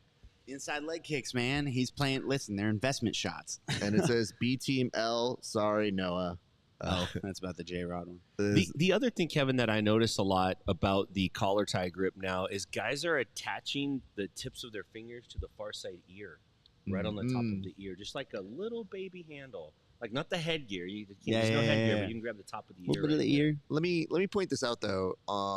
New Wave, Autos, Manos team continue to dominate ADCC. One thing that will be something we talk about in the future though is what does that mean now? Like I get that it's significant, yes, to ADCC, but what does that mean to the larger world of jiu-jitsu where is it going to hold the same weight as people who win more money? Like, you know, we're going to get into a really tricky conversation here where, yes, there were good people, but already in the chat, people were saying like, Wagner getting here, I mean, it was a more depleted field. Yeah. So we're not quite sure what's happening here. Both gentlemen are up on their feet. We're very close to points. It is 10:30 left on the clock. So in 30 seconds, we will get to the points portion. And Wagner still trying to hand fight here with Mika. This is a very, very, very similar position that Wagner has been in a number of situations in the ADCC history. So if anything, Tim, this is trying to put it back in his wheelhouse. Like we have seen Wagner stand up like this multiple times in ADCC formats and worlds. I want to see this last mad dash to see who's going to establish position where they want to be. It looks like they're going to settle for being on their feet at points. I mean, if you got to stand up now, the time to pull, the time to play underneath, and experiment stuff is over. Now we're at real points. Yeah. And if Mika pulls off that nice little foot trip again, yeah, I think the place Wagner is most likely to lose this match is pulling guard. He's got to win 0-0, and I do think attrition shot, like joking about the Muay Thai, not joking about the Muay Thai, I do think those little calf kicks are the way he wins this thing. They add up. You soften him up. Yeah, man. Oh, Woof. boy. There we go. guys. And Mika fights back beautiful up. sweep by Wagner Hoch. Oh my goodness. What a back take. What a back take. All right, how illegal does this escape get? No, I don't. Ooh, he's in there. I don't think you want to introduce yourself to scrambling with Mika. Man, No, I don't man. know how he. Like, is how gonna- much energy do you have for this, really? Dude, Look at look this. at Oh, these no. grips. He is Mika- attached. He got out. So let's put it very clearly. I don't know how much he got out, as much as Mika in transition was looking for something and said, "Let me see if I can get it," and just didn't have it. It looked like he just fell. I thought he actually went out. To be honest with you, yeah. Oh yeah. But Carlos interesting. Newton. Is it Carlos Newton? Matt Hughes, was that the big slam? Who did Pat Miletich? Who did Carlos Newton triangle? And the dude, he had him propped Tim. up against the cage, Spiked him. put him out. Guy Yeah, slammed Tim, him and Tim, woke him up. We got to do references from 20 years ago or lesser. You know what I mean? We've just been around for so long. That's like a 20-year-old reference now, sir. It's a great one though, dude. It is, but like the children, they don't know. They're like, Carlos Newton? Is he Jimmy Neutron's cousin? He's Fig Newton's cousin. That's the guy that discovered the thing with the apple, right? Absolutely. So, okay, Mika's ahead 3 points. He looked like he was like, all right, are we going to play guard here? And then thought better. All right, we're standing back up. So 3-2. I think this gets very interesting because now Wagner, now it's 2 3-2. points. He can score. Yeah. Where did the two come from? Hold on. Wagner's got 2. So what did he get? How? Hold on. How'd he get 2? In fact, I think they got the Takedown. reaction cam from the coach's corner for Wagner, wondering where those two. Where'd the 2 come from? Just go with the Rampage Arona slam. I was thinking Rampage. Sure. Yeah. Sure. Oof. Ooh, that's a takedown. Yeah. Mighty Turtles, man. Yeah. I mean, But Mika. the hooks. Mika's basically saying here, you know what? You can give him 2 points. I've got other business that I can attend to here. Yeah. I may not even need to worry about it shortly. Mika previewed a little bit earlier that he was going to take that neck, but he's getting closer as he's on the back of Wagner. Doesn't quite have the hooks completely I think that left leg, finalized. I was just going to say, I think that left leg being over the top is a mistake by Mika.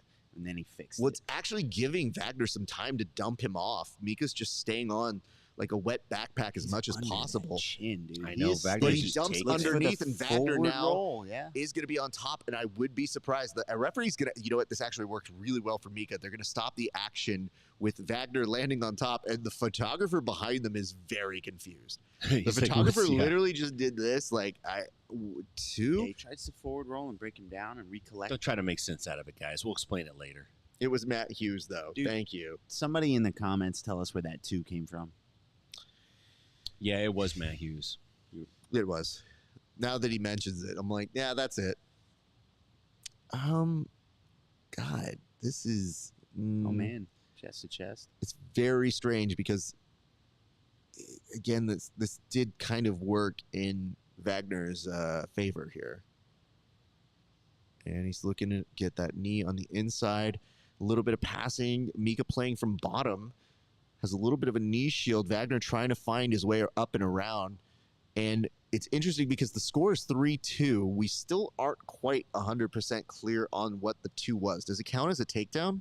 The slam and then the turn on to the top. Maybe that's the what dump, he got because credit if he for. dumped him Attempted back over. take. So hold on. If he dumped him over and then was on top, That's a position change. it is a position change. But if there was no established pass. Did Mika have? Yeah. Did he get? He got 3 his 3 points for the back control. You can once you lose the back, if you end up on bottom after getting the 3, I don't think you get the 2. Oh my God. This is MacTube. Listen, bro, you need to ask me this in a week.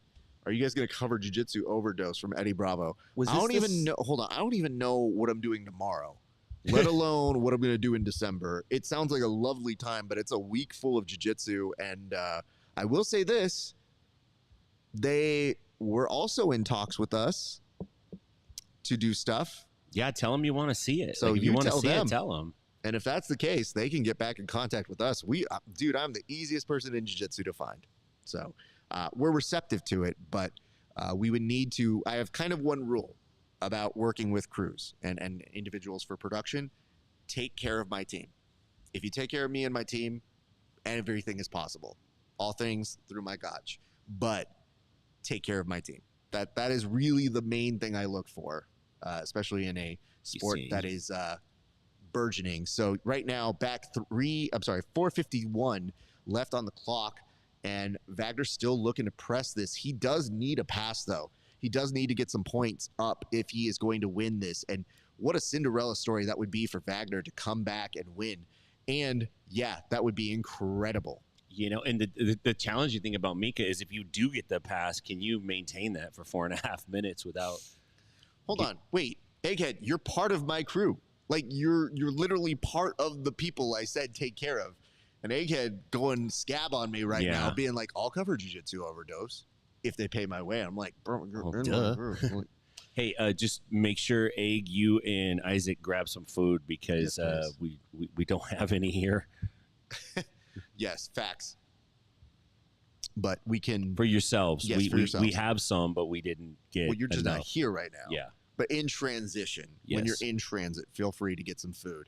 But yes, we do wish you guys making sure you're taking care of yourselves. I think Wagner's going to try to run this down. Man, I think he's going to try to run it down and capitalize on a mistake or has to start last second sort of thing here. Has to, man. He's got 4 minutes to push the pace.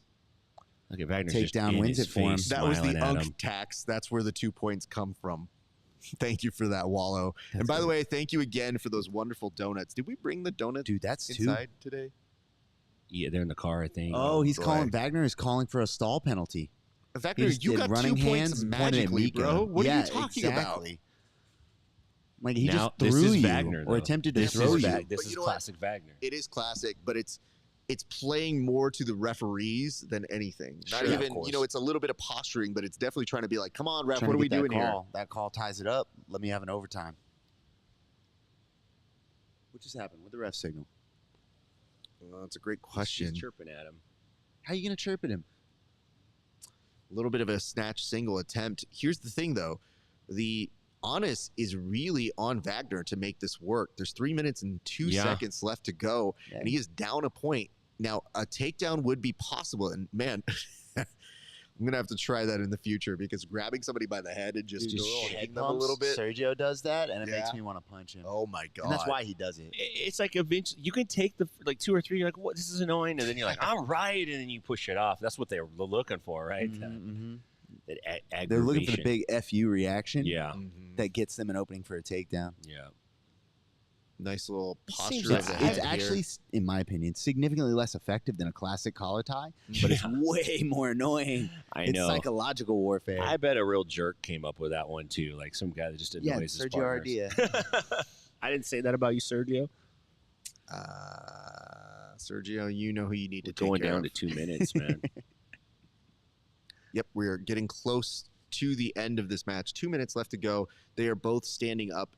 One-handed game of mercy here. Other round each other's necks. God, that was beautiful. Wow. Just a quick little pick. Little pick there. Clean. Just a little inside pick. You know what, though? That's what you have to do if you're Mika. Use your speed, use your advantages. And he picked his timing so well, almost maybe lulling Wagner into that last breath. They said 2 minutes and go. Or he just read it and said, like, yeah, maybe he's not there right now for a split second. Wipe that foot up, man. That's that same pick that the Rotolos are always looking for. Oh, my God, yeah. They get it very occasionally, but that was the cleanest I've ever seen. Here's what I think is going to happen, though. Let's say it is looking likely now that you are going to see a Mika Galvo win.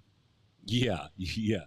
He picked that up so fast. It's like when you drop your phone and you have a picture on the phone you don't want anyone to see, and you hope it doesn't land face up. And you're like, boom. But since we are looking at a likely Mika Galvo win, I think if I'm him, I chirp at the Rotolos. Oh, yeah, I think I think that's where you go. You've already won, so there's not like a, oh, my God, what does it feel like moment. Yeah. It is a, he does get the submission right here. Well done. Mika Galvo finishing Wagner Hocha with just seconds left on the clock, and Wagner looking like a proud uncle, like, I know you had to do it, and if anybody was going to do it, I'm happy it was you. And yeah. Do you think Mika's satisfied though with everyone dropping out of the division and a lot of matchups changed? Do you was think he very feels vocal satisfied with it about it, in terms of, no, that's not cool. If you guys really wanted a match, you should have been here. And Wagner, now it's reality setting in that this could be very well the last time you do see him at this grand of a stage in this moment. But if there's one thing I know about Wagner, even if he says he retires, I don't believe you, fam. Yeah, you're gonna Lovato. We're gonna see you at Masters 29. Yeah, they're gonna be showing up, beating each other up for a long time. Egghead Warrior puts it very nicely and succinctly. It says, "What was that, bro? Jeez, you all right?" That's a real turnoff, dude. You're like a 5 Vince now. McMahon once famously said, "Sneezes are choices." Sneezes are choices. So there was a real thing in WWE that's like, you don't sneeze around Vince. Now, granted, Vince is, no model of anything, but they would be like, yeah, dude, if you sneezed, he thought less of you. So he doesn't sneeze? Well, I think. You think if you overhear him sneezing, he just has to have you killed? It's hard to eat. Bro, I think that's the least of things you need to worry about Vince McMahon about, but is what it is. So congratulations, Mika Galvo. He goes over to get a warm reception from the other side's corner, and, embracing with the opposite teams here. Wagner going over, saying hello to Mika's corner, and just the embrace between the families. And, it is a very nice moment here, because as much as it is a competition, this is one of the few times you get to see everybody saying, like, hey, no bad blood between different gyms or splits, or maybe you need to go off and do something else. But now Mika Galvo being embraced by, I believe this is his girlfriend. Yeah, his girlfriend's I don't know if they're engaged or anything, but his girlfriend's apparently a very accomplished wrestler. Oh, that's awesome. Yeah, they do technique videos. He's credited her with some of his takedown technique. That's really I don't know if cool. that's just him being nice or whatever, but she's extremely accomplished as an athlete. It's not like, I don't know when they met, but it's not like he's suddenly a great wrestler. He's been to introduce a mute, but we're gonna hear what he has to say in his post-match interview.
Okay, let me just bring everybody back in right now. So we were actually on the Portuguese feed because the main finals feed was cutting out for a little bit. I have no idea what the hell he just said, and I barely heard Jake, so I don't know if it was that the Portuguese stream, because they have to do the voiceovers and whatnot, that they duck it down, but they actually were taking the mic that goes out to the audience as their main one. So it's filled with distortion Brilliant. and echo, and it was hard to figure out what he said. But there was no mention of a Rotolo. I think that will be something that happens quarterbacking. There was a lot of discussion of how much he loved his family, gave a shout out to his girlfriend, talked about his dad being there. And I think he was mentioning what a nice moment, what it meant to him in this particular field. Having said that, I wondered if there was a push or a mention by ADCC not to mention the other guys. I wonder if they had said, we would prefer if you don't mention anything about that.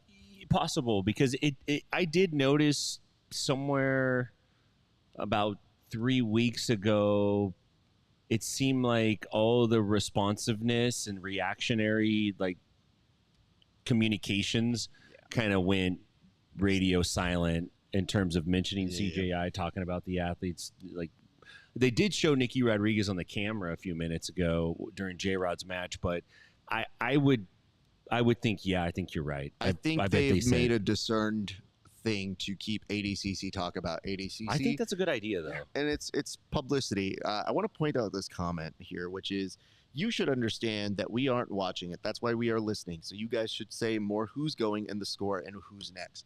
May I just present something to you? We have been. We literally just did that for this match. Wait, so I don't know if your ears work. You should potentially get them checked. But I would say 70% of what we were doing was play-by-play, with 30% storytelling and 30% about the context of the grapplers. If you'd like, I can talk about my barbecue recipes. I can talk about going to the movies like DC does on the UFC when he's commentating fights. So I know what you're referring to. You're just wrong. But thank you for the comment. I appreciate it. I can see why 50 Cent got shot.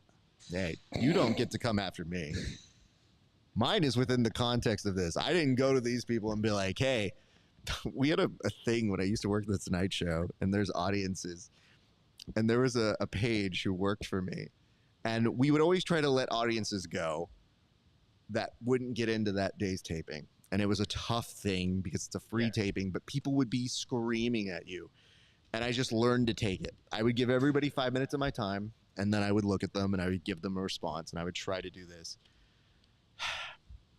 The sad part of this was they would yell at you and they would see my ability to just be calm and respond in a certain way that they would speak to me.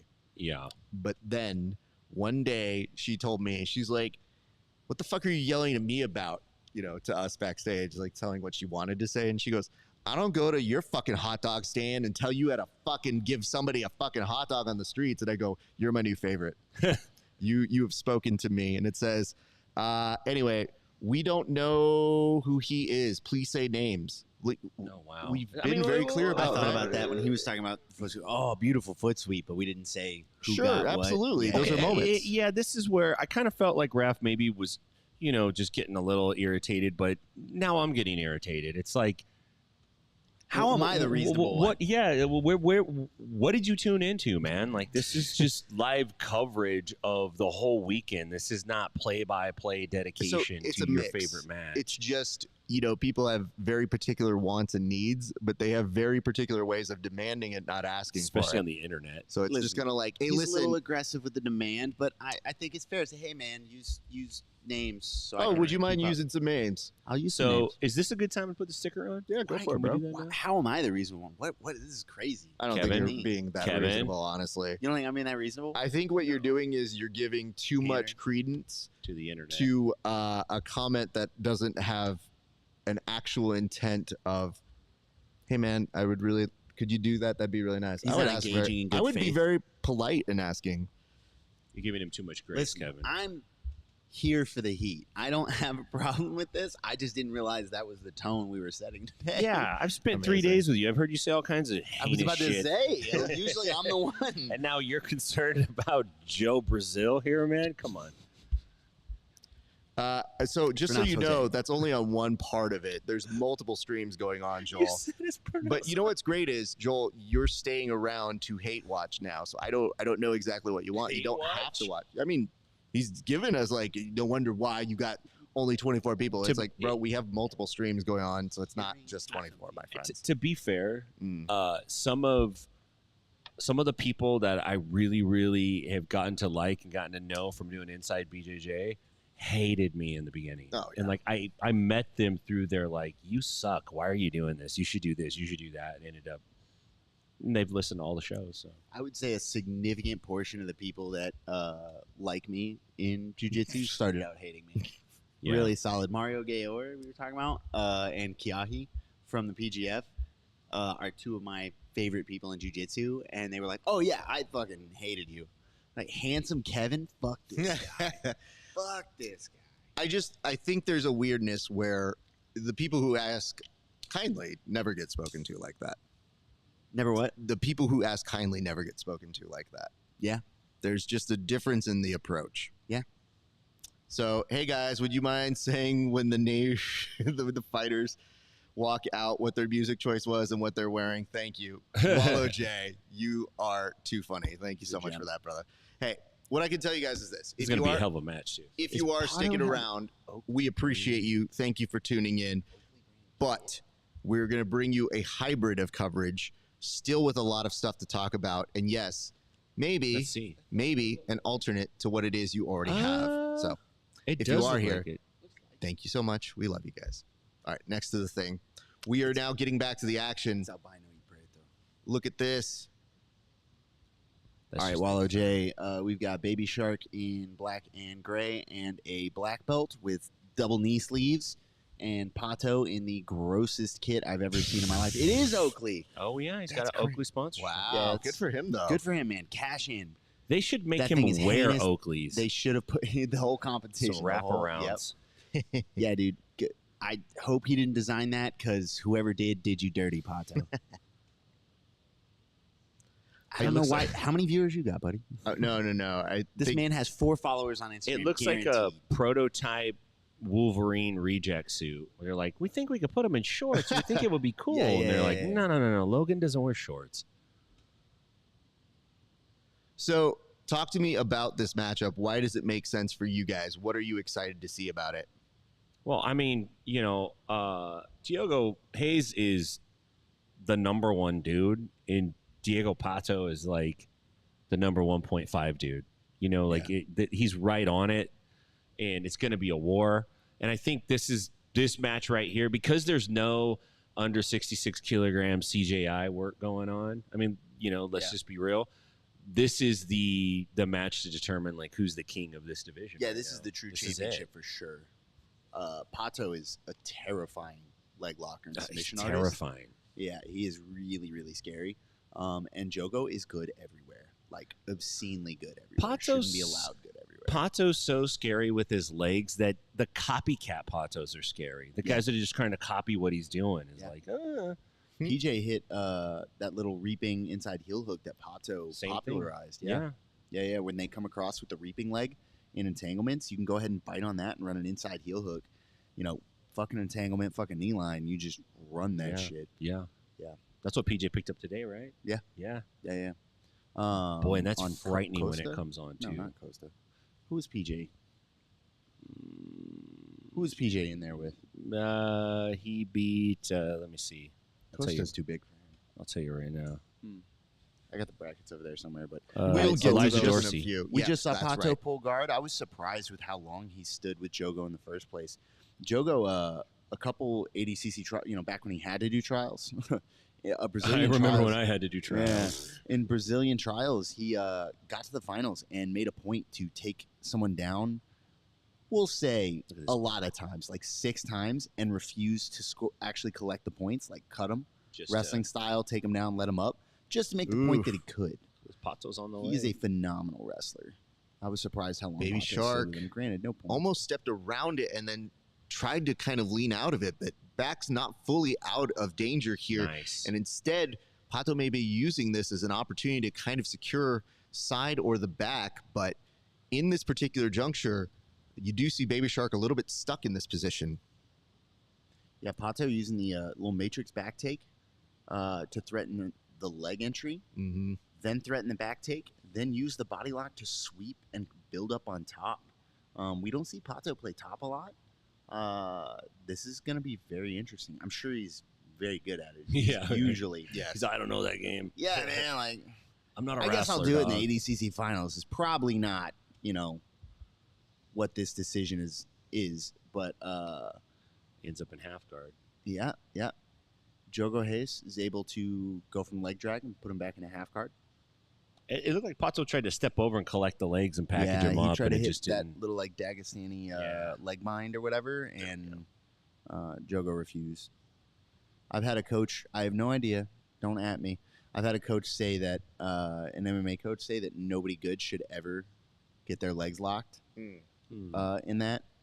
And he's like, yeah, Habib just does that to people who, they're all garbage. Yeah, they're all garbage on the ground, which is a very hot take. I love it when coaches come off with these proclamations, and you're like, where did this start? Because I don't know anybody that can do what you're saying. Habib? Yeah, you're the greatest in the world. Where right? did you get this theory? How many ninjas did you fight in Japan for your black belt? Yeah, ever since he said that to me maybe 2-3 months ago, and ever since he said that, I just every time I see someone leg bind, I watch or tempted. I watch and I'm like, how true is this? Let me start gathering data, because all love to the guys that got mauled by Habib, but there's a skill gap there. Yeah, yeah. So when you start to look at if there's basically what he's saying is if there's parity, that shouldn't happen. Period. I was like, maybe. I don't know. But I mean, there's parity and guys get submitted. What's worse, to get your legs bound or to get submitted? Yeah, true that. You know what I mean? Yeah. Pato's doing a good job though, sticking to Giogo here. Yeah, he's glued in on that chest-to-chest half guard. Got double underhooks. Absolutely. That's a good passing head spot. position. You know what I mean? Yeah. Upgrade. This is a half step from side control. This is a Pato. Yeah, you think he cooks him for the next 4 minutes? He gets that little pry bar in there. He's working for it right now. Man, imagine the idea of cooking Jogo Hayes for 4 minutes. Good luck. This is impressive. It's like as soon as Pato's right leg starts to clear, it's going to give Giogo the opportunity to bump up. Quite probably, yeah. He's got the pry bar in, and there's the bump. There's nice. Giogo put in a butterfly hook, and Pato hip switch straight into side control. He's now past Jogo's guard. Wow. At this level, when it's not points right now, we see guys get their guard passed. Is it because they're not fighting as hard, or are they fighting hard? They don't want their guard pass. I would think that you don't want your guard pass. I wouldn't want some guy that's the best in the world in top side or top mount, but there's almost a little bit of a casualness to it, it seems like. Yeah, I mean, I'll tell you my thoughts, and I'm not there, so grain of salt. Okay. When I'm competing in sub only, I don't work that hard to retain my guard unless you are really, really dangerous from top pins. Because as we saw at the PGF, it's really hard to submit a guy from a top pin.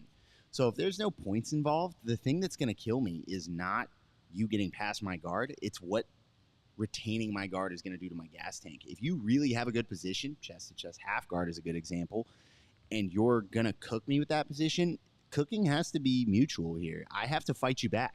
If I just chill, they took the belt. Hold on, they took the belt. They took the belt off. They took the That's belt. funny.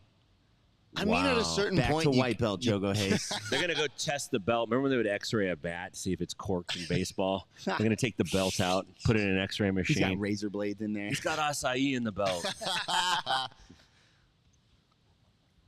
Yeah, cooking has to be mutual. So if you're saying it's no points period, I think there's a little bit of pride involved, but I just don't know Jogo Hayes mindset well enough to know what he does and doesn't care about competitively. Sure. Yeah, some guys have a prideful guard. Yeah. They'll fight you if you say you could pass their Yeah, guard. I've been told.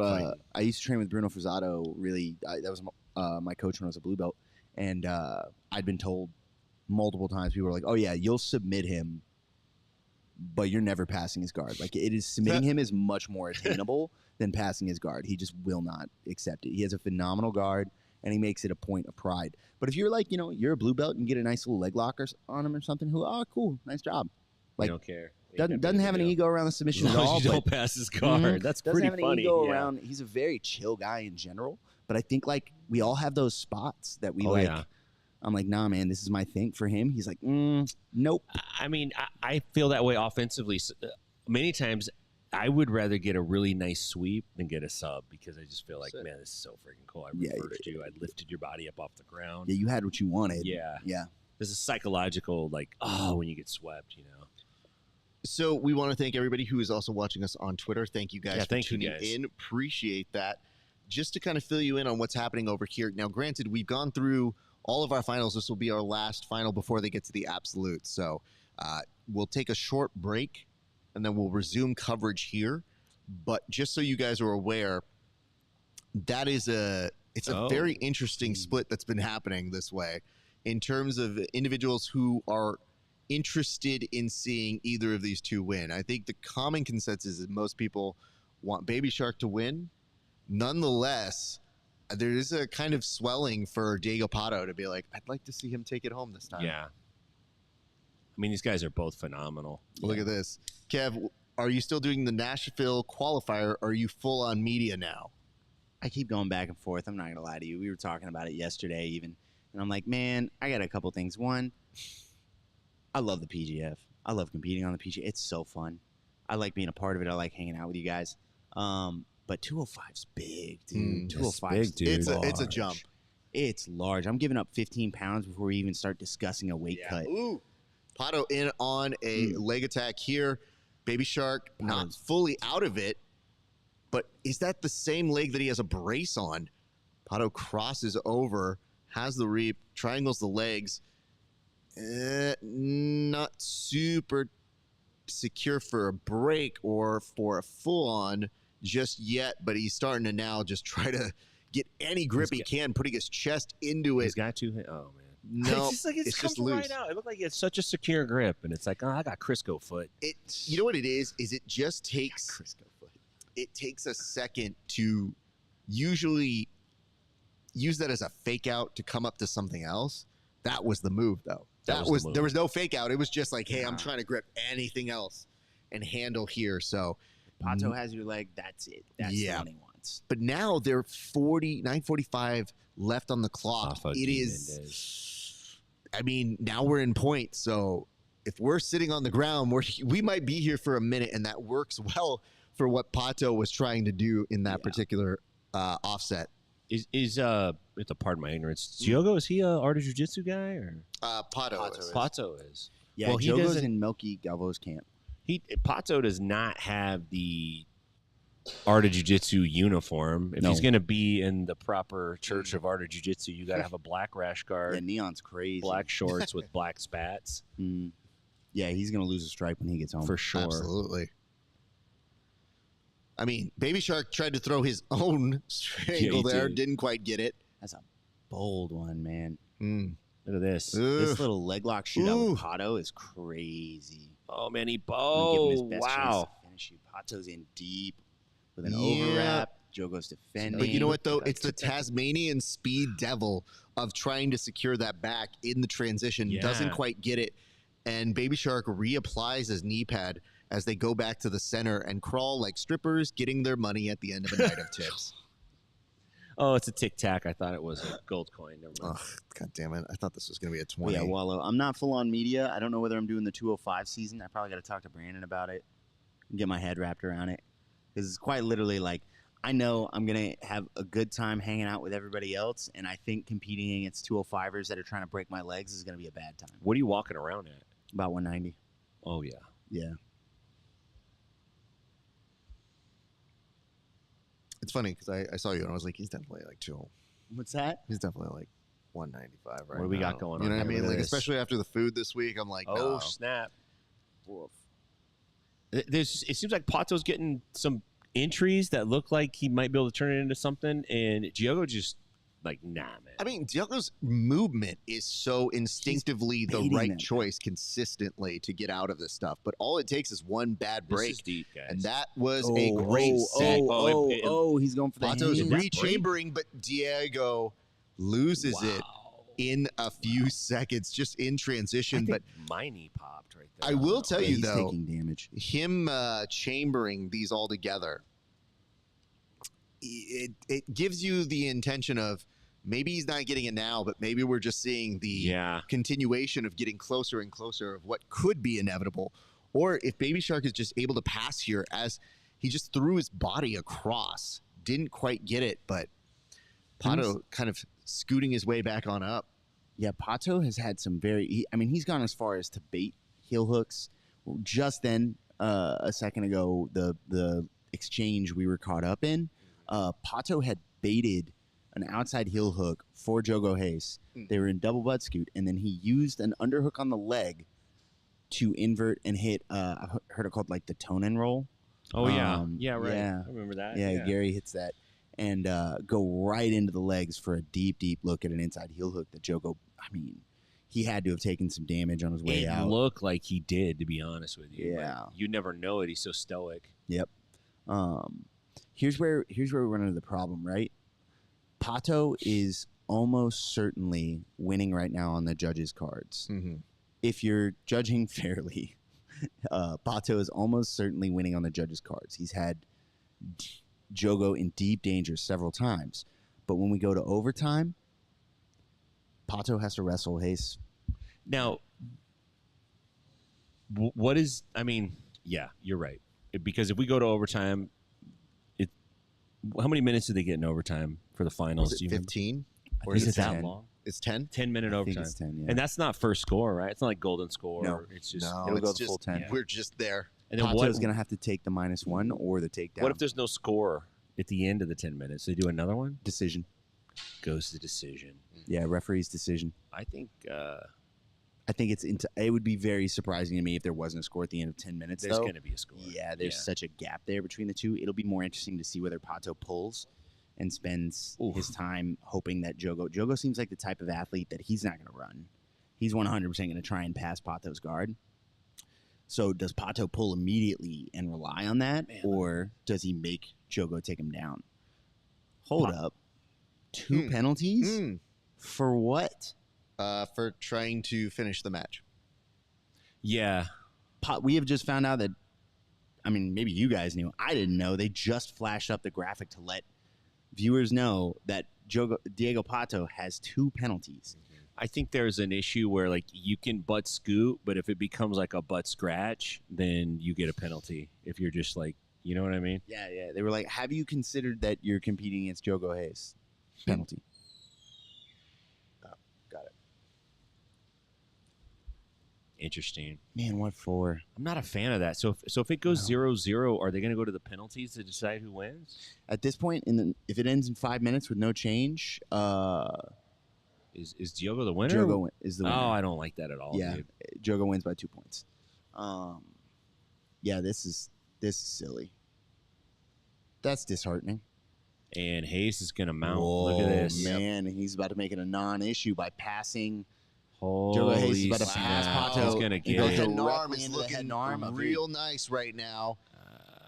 You got Baby This Shark is applying. tight. I think he's head gonna arm tap. is adjusting He's thinking about it. And Diego Pato has to tap.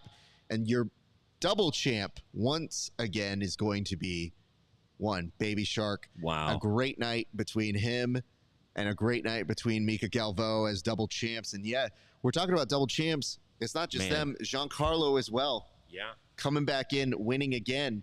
And then, even thinking about it further, you guys, taking it all the way through. These aren't the only repeat champs. You've also got Felipe Pena as a repeat champ.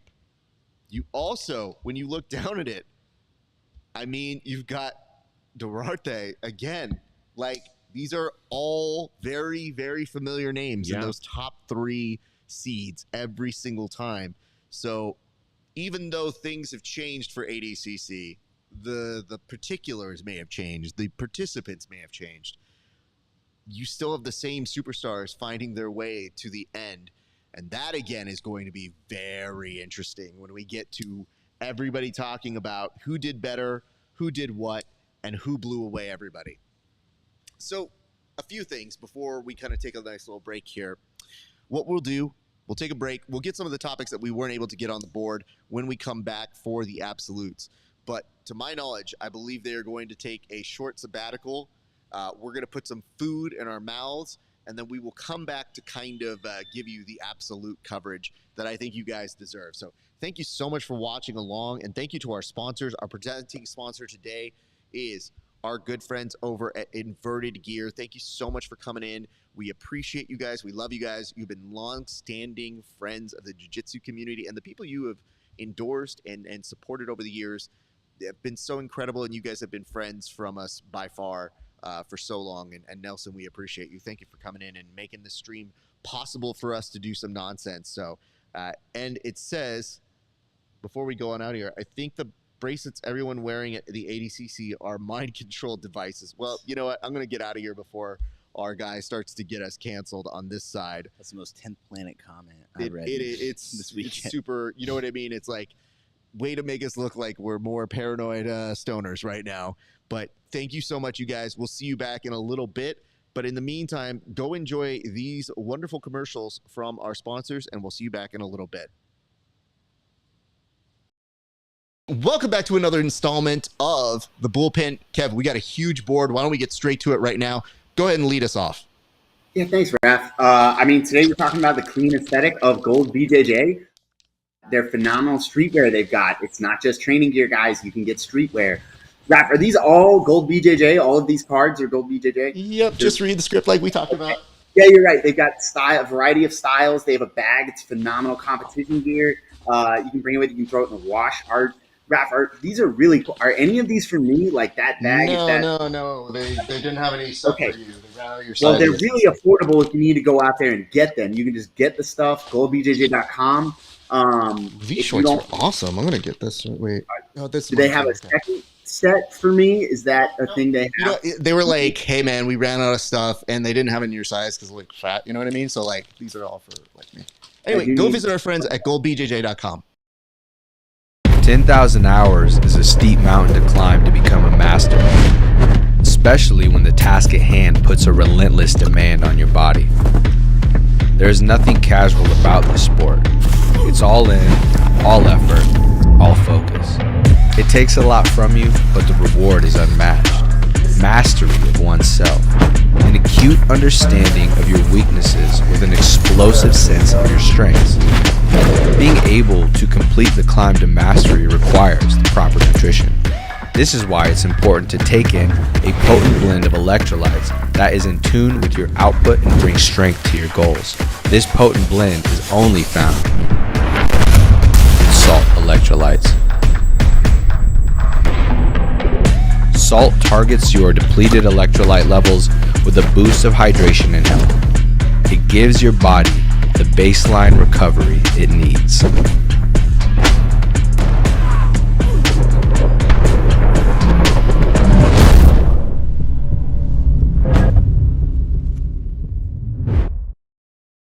Elevate your BJJ game with Inverted Gear, where pandas and performance meet. Whether you train in a gi or prefer no gi, we have something for you. Our gear is built to last and designed to perform no flashy extras, just high-quality craftsmanship and minimal design. Plus, pandas. Don't miss our back-to-school sale going on now. Visit www.invertijar.com and roll with confidence panda style.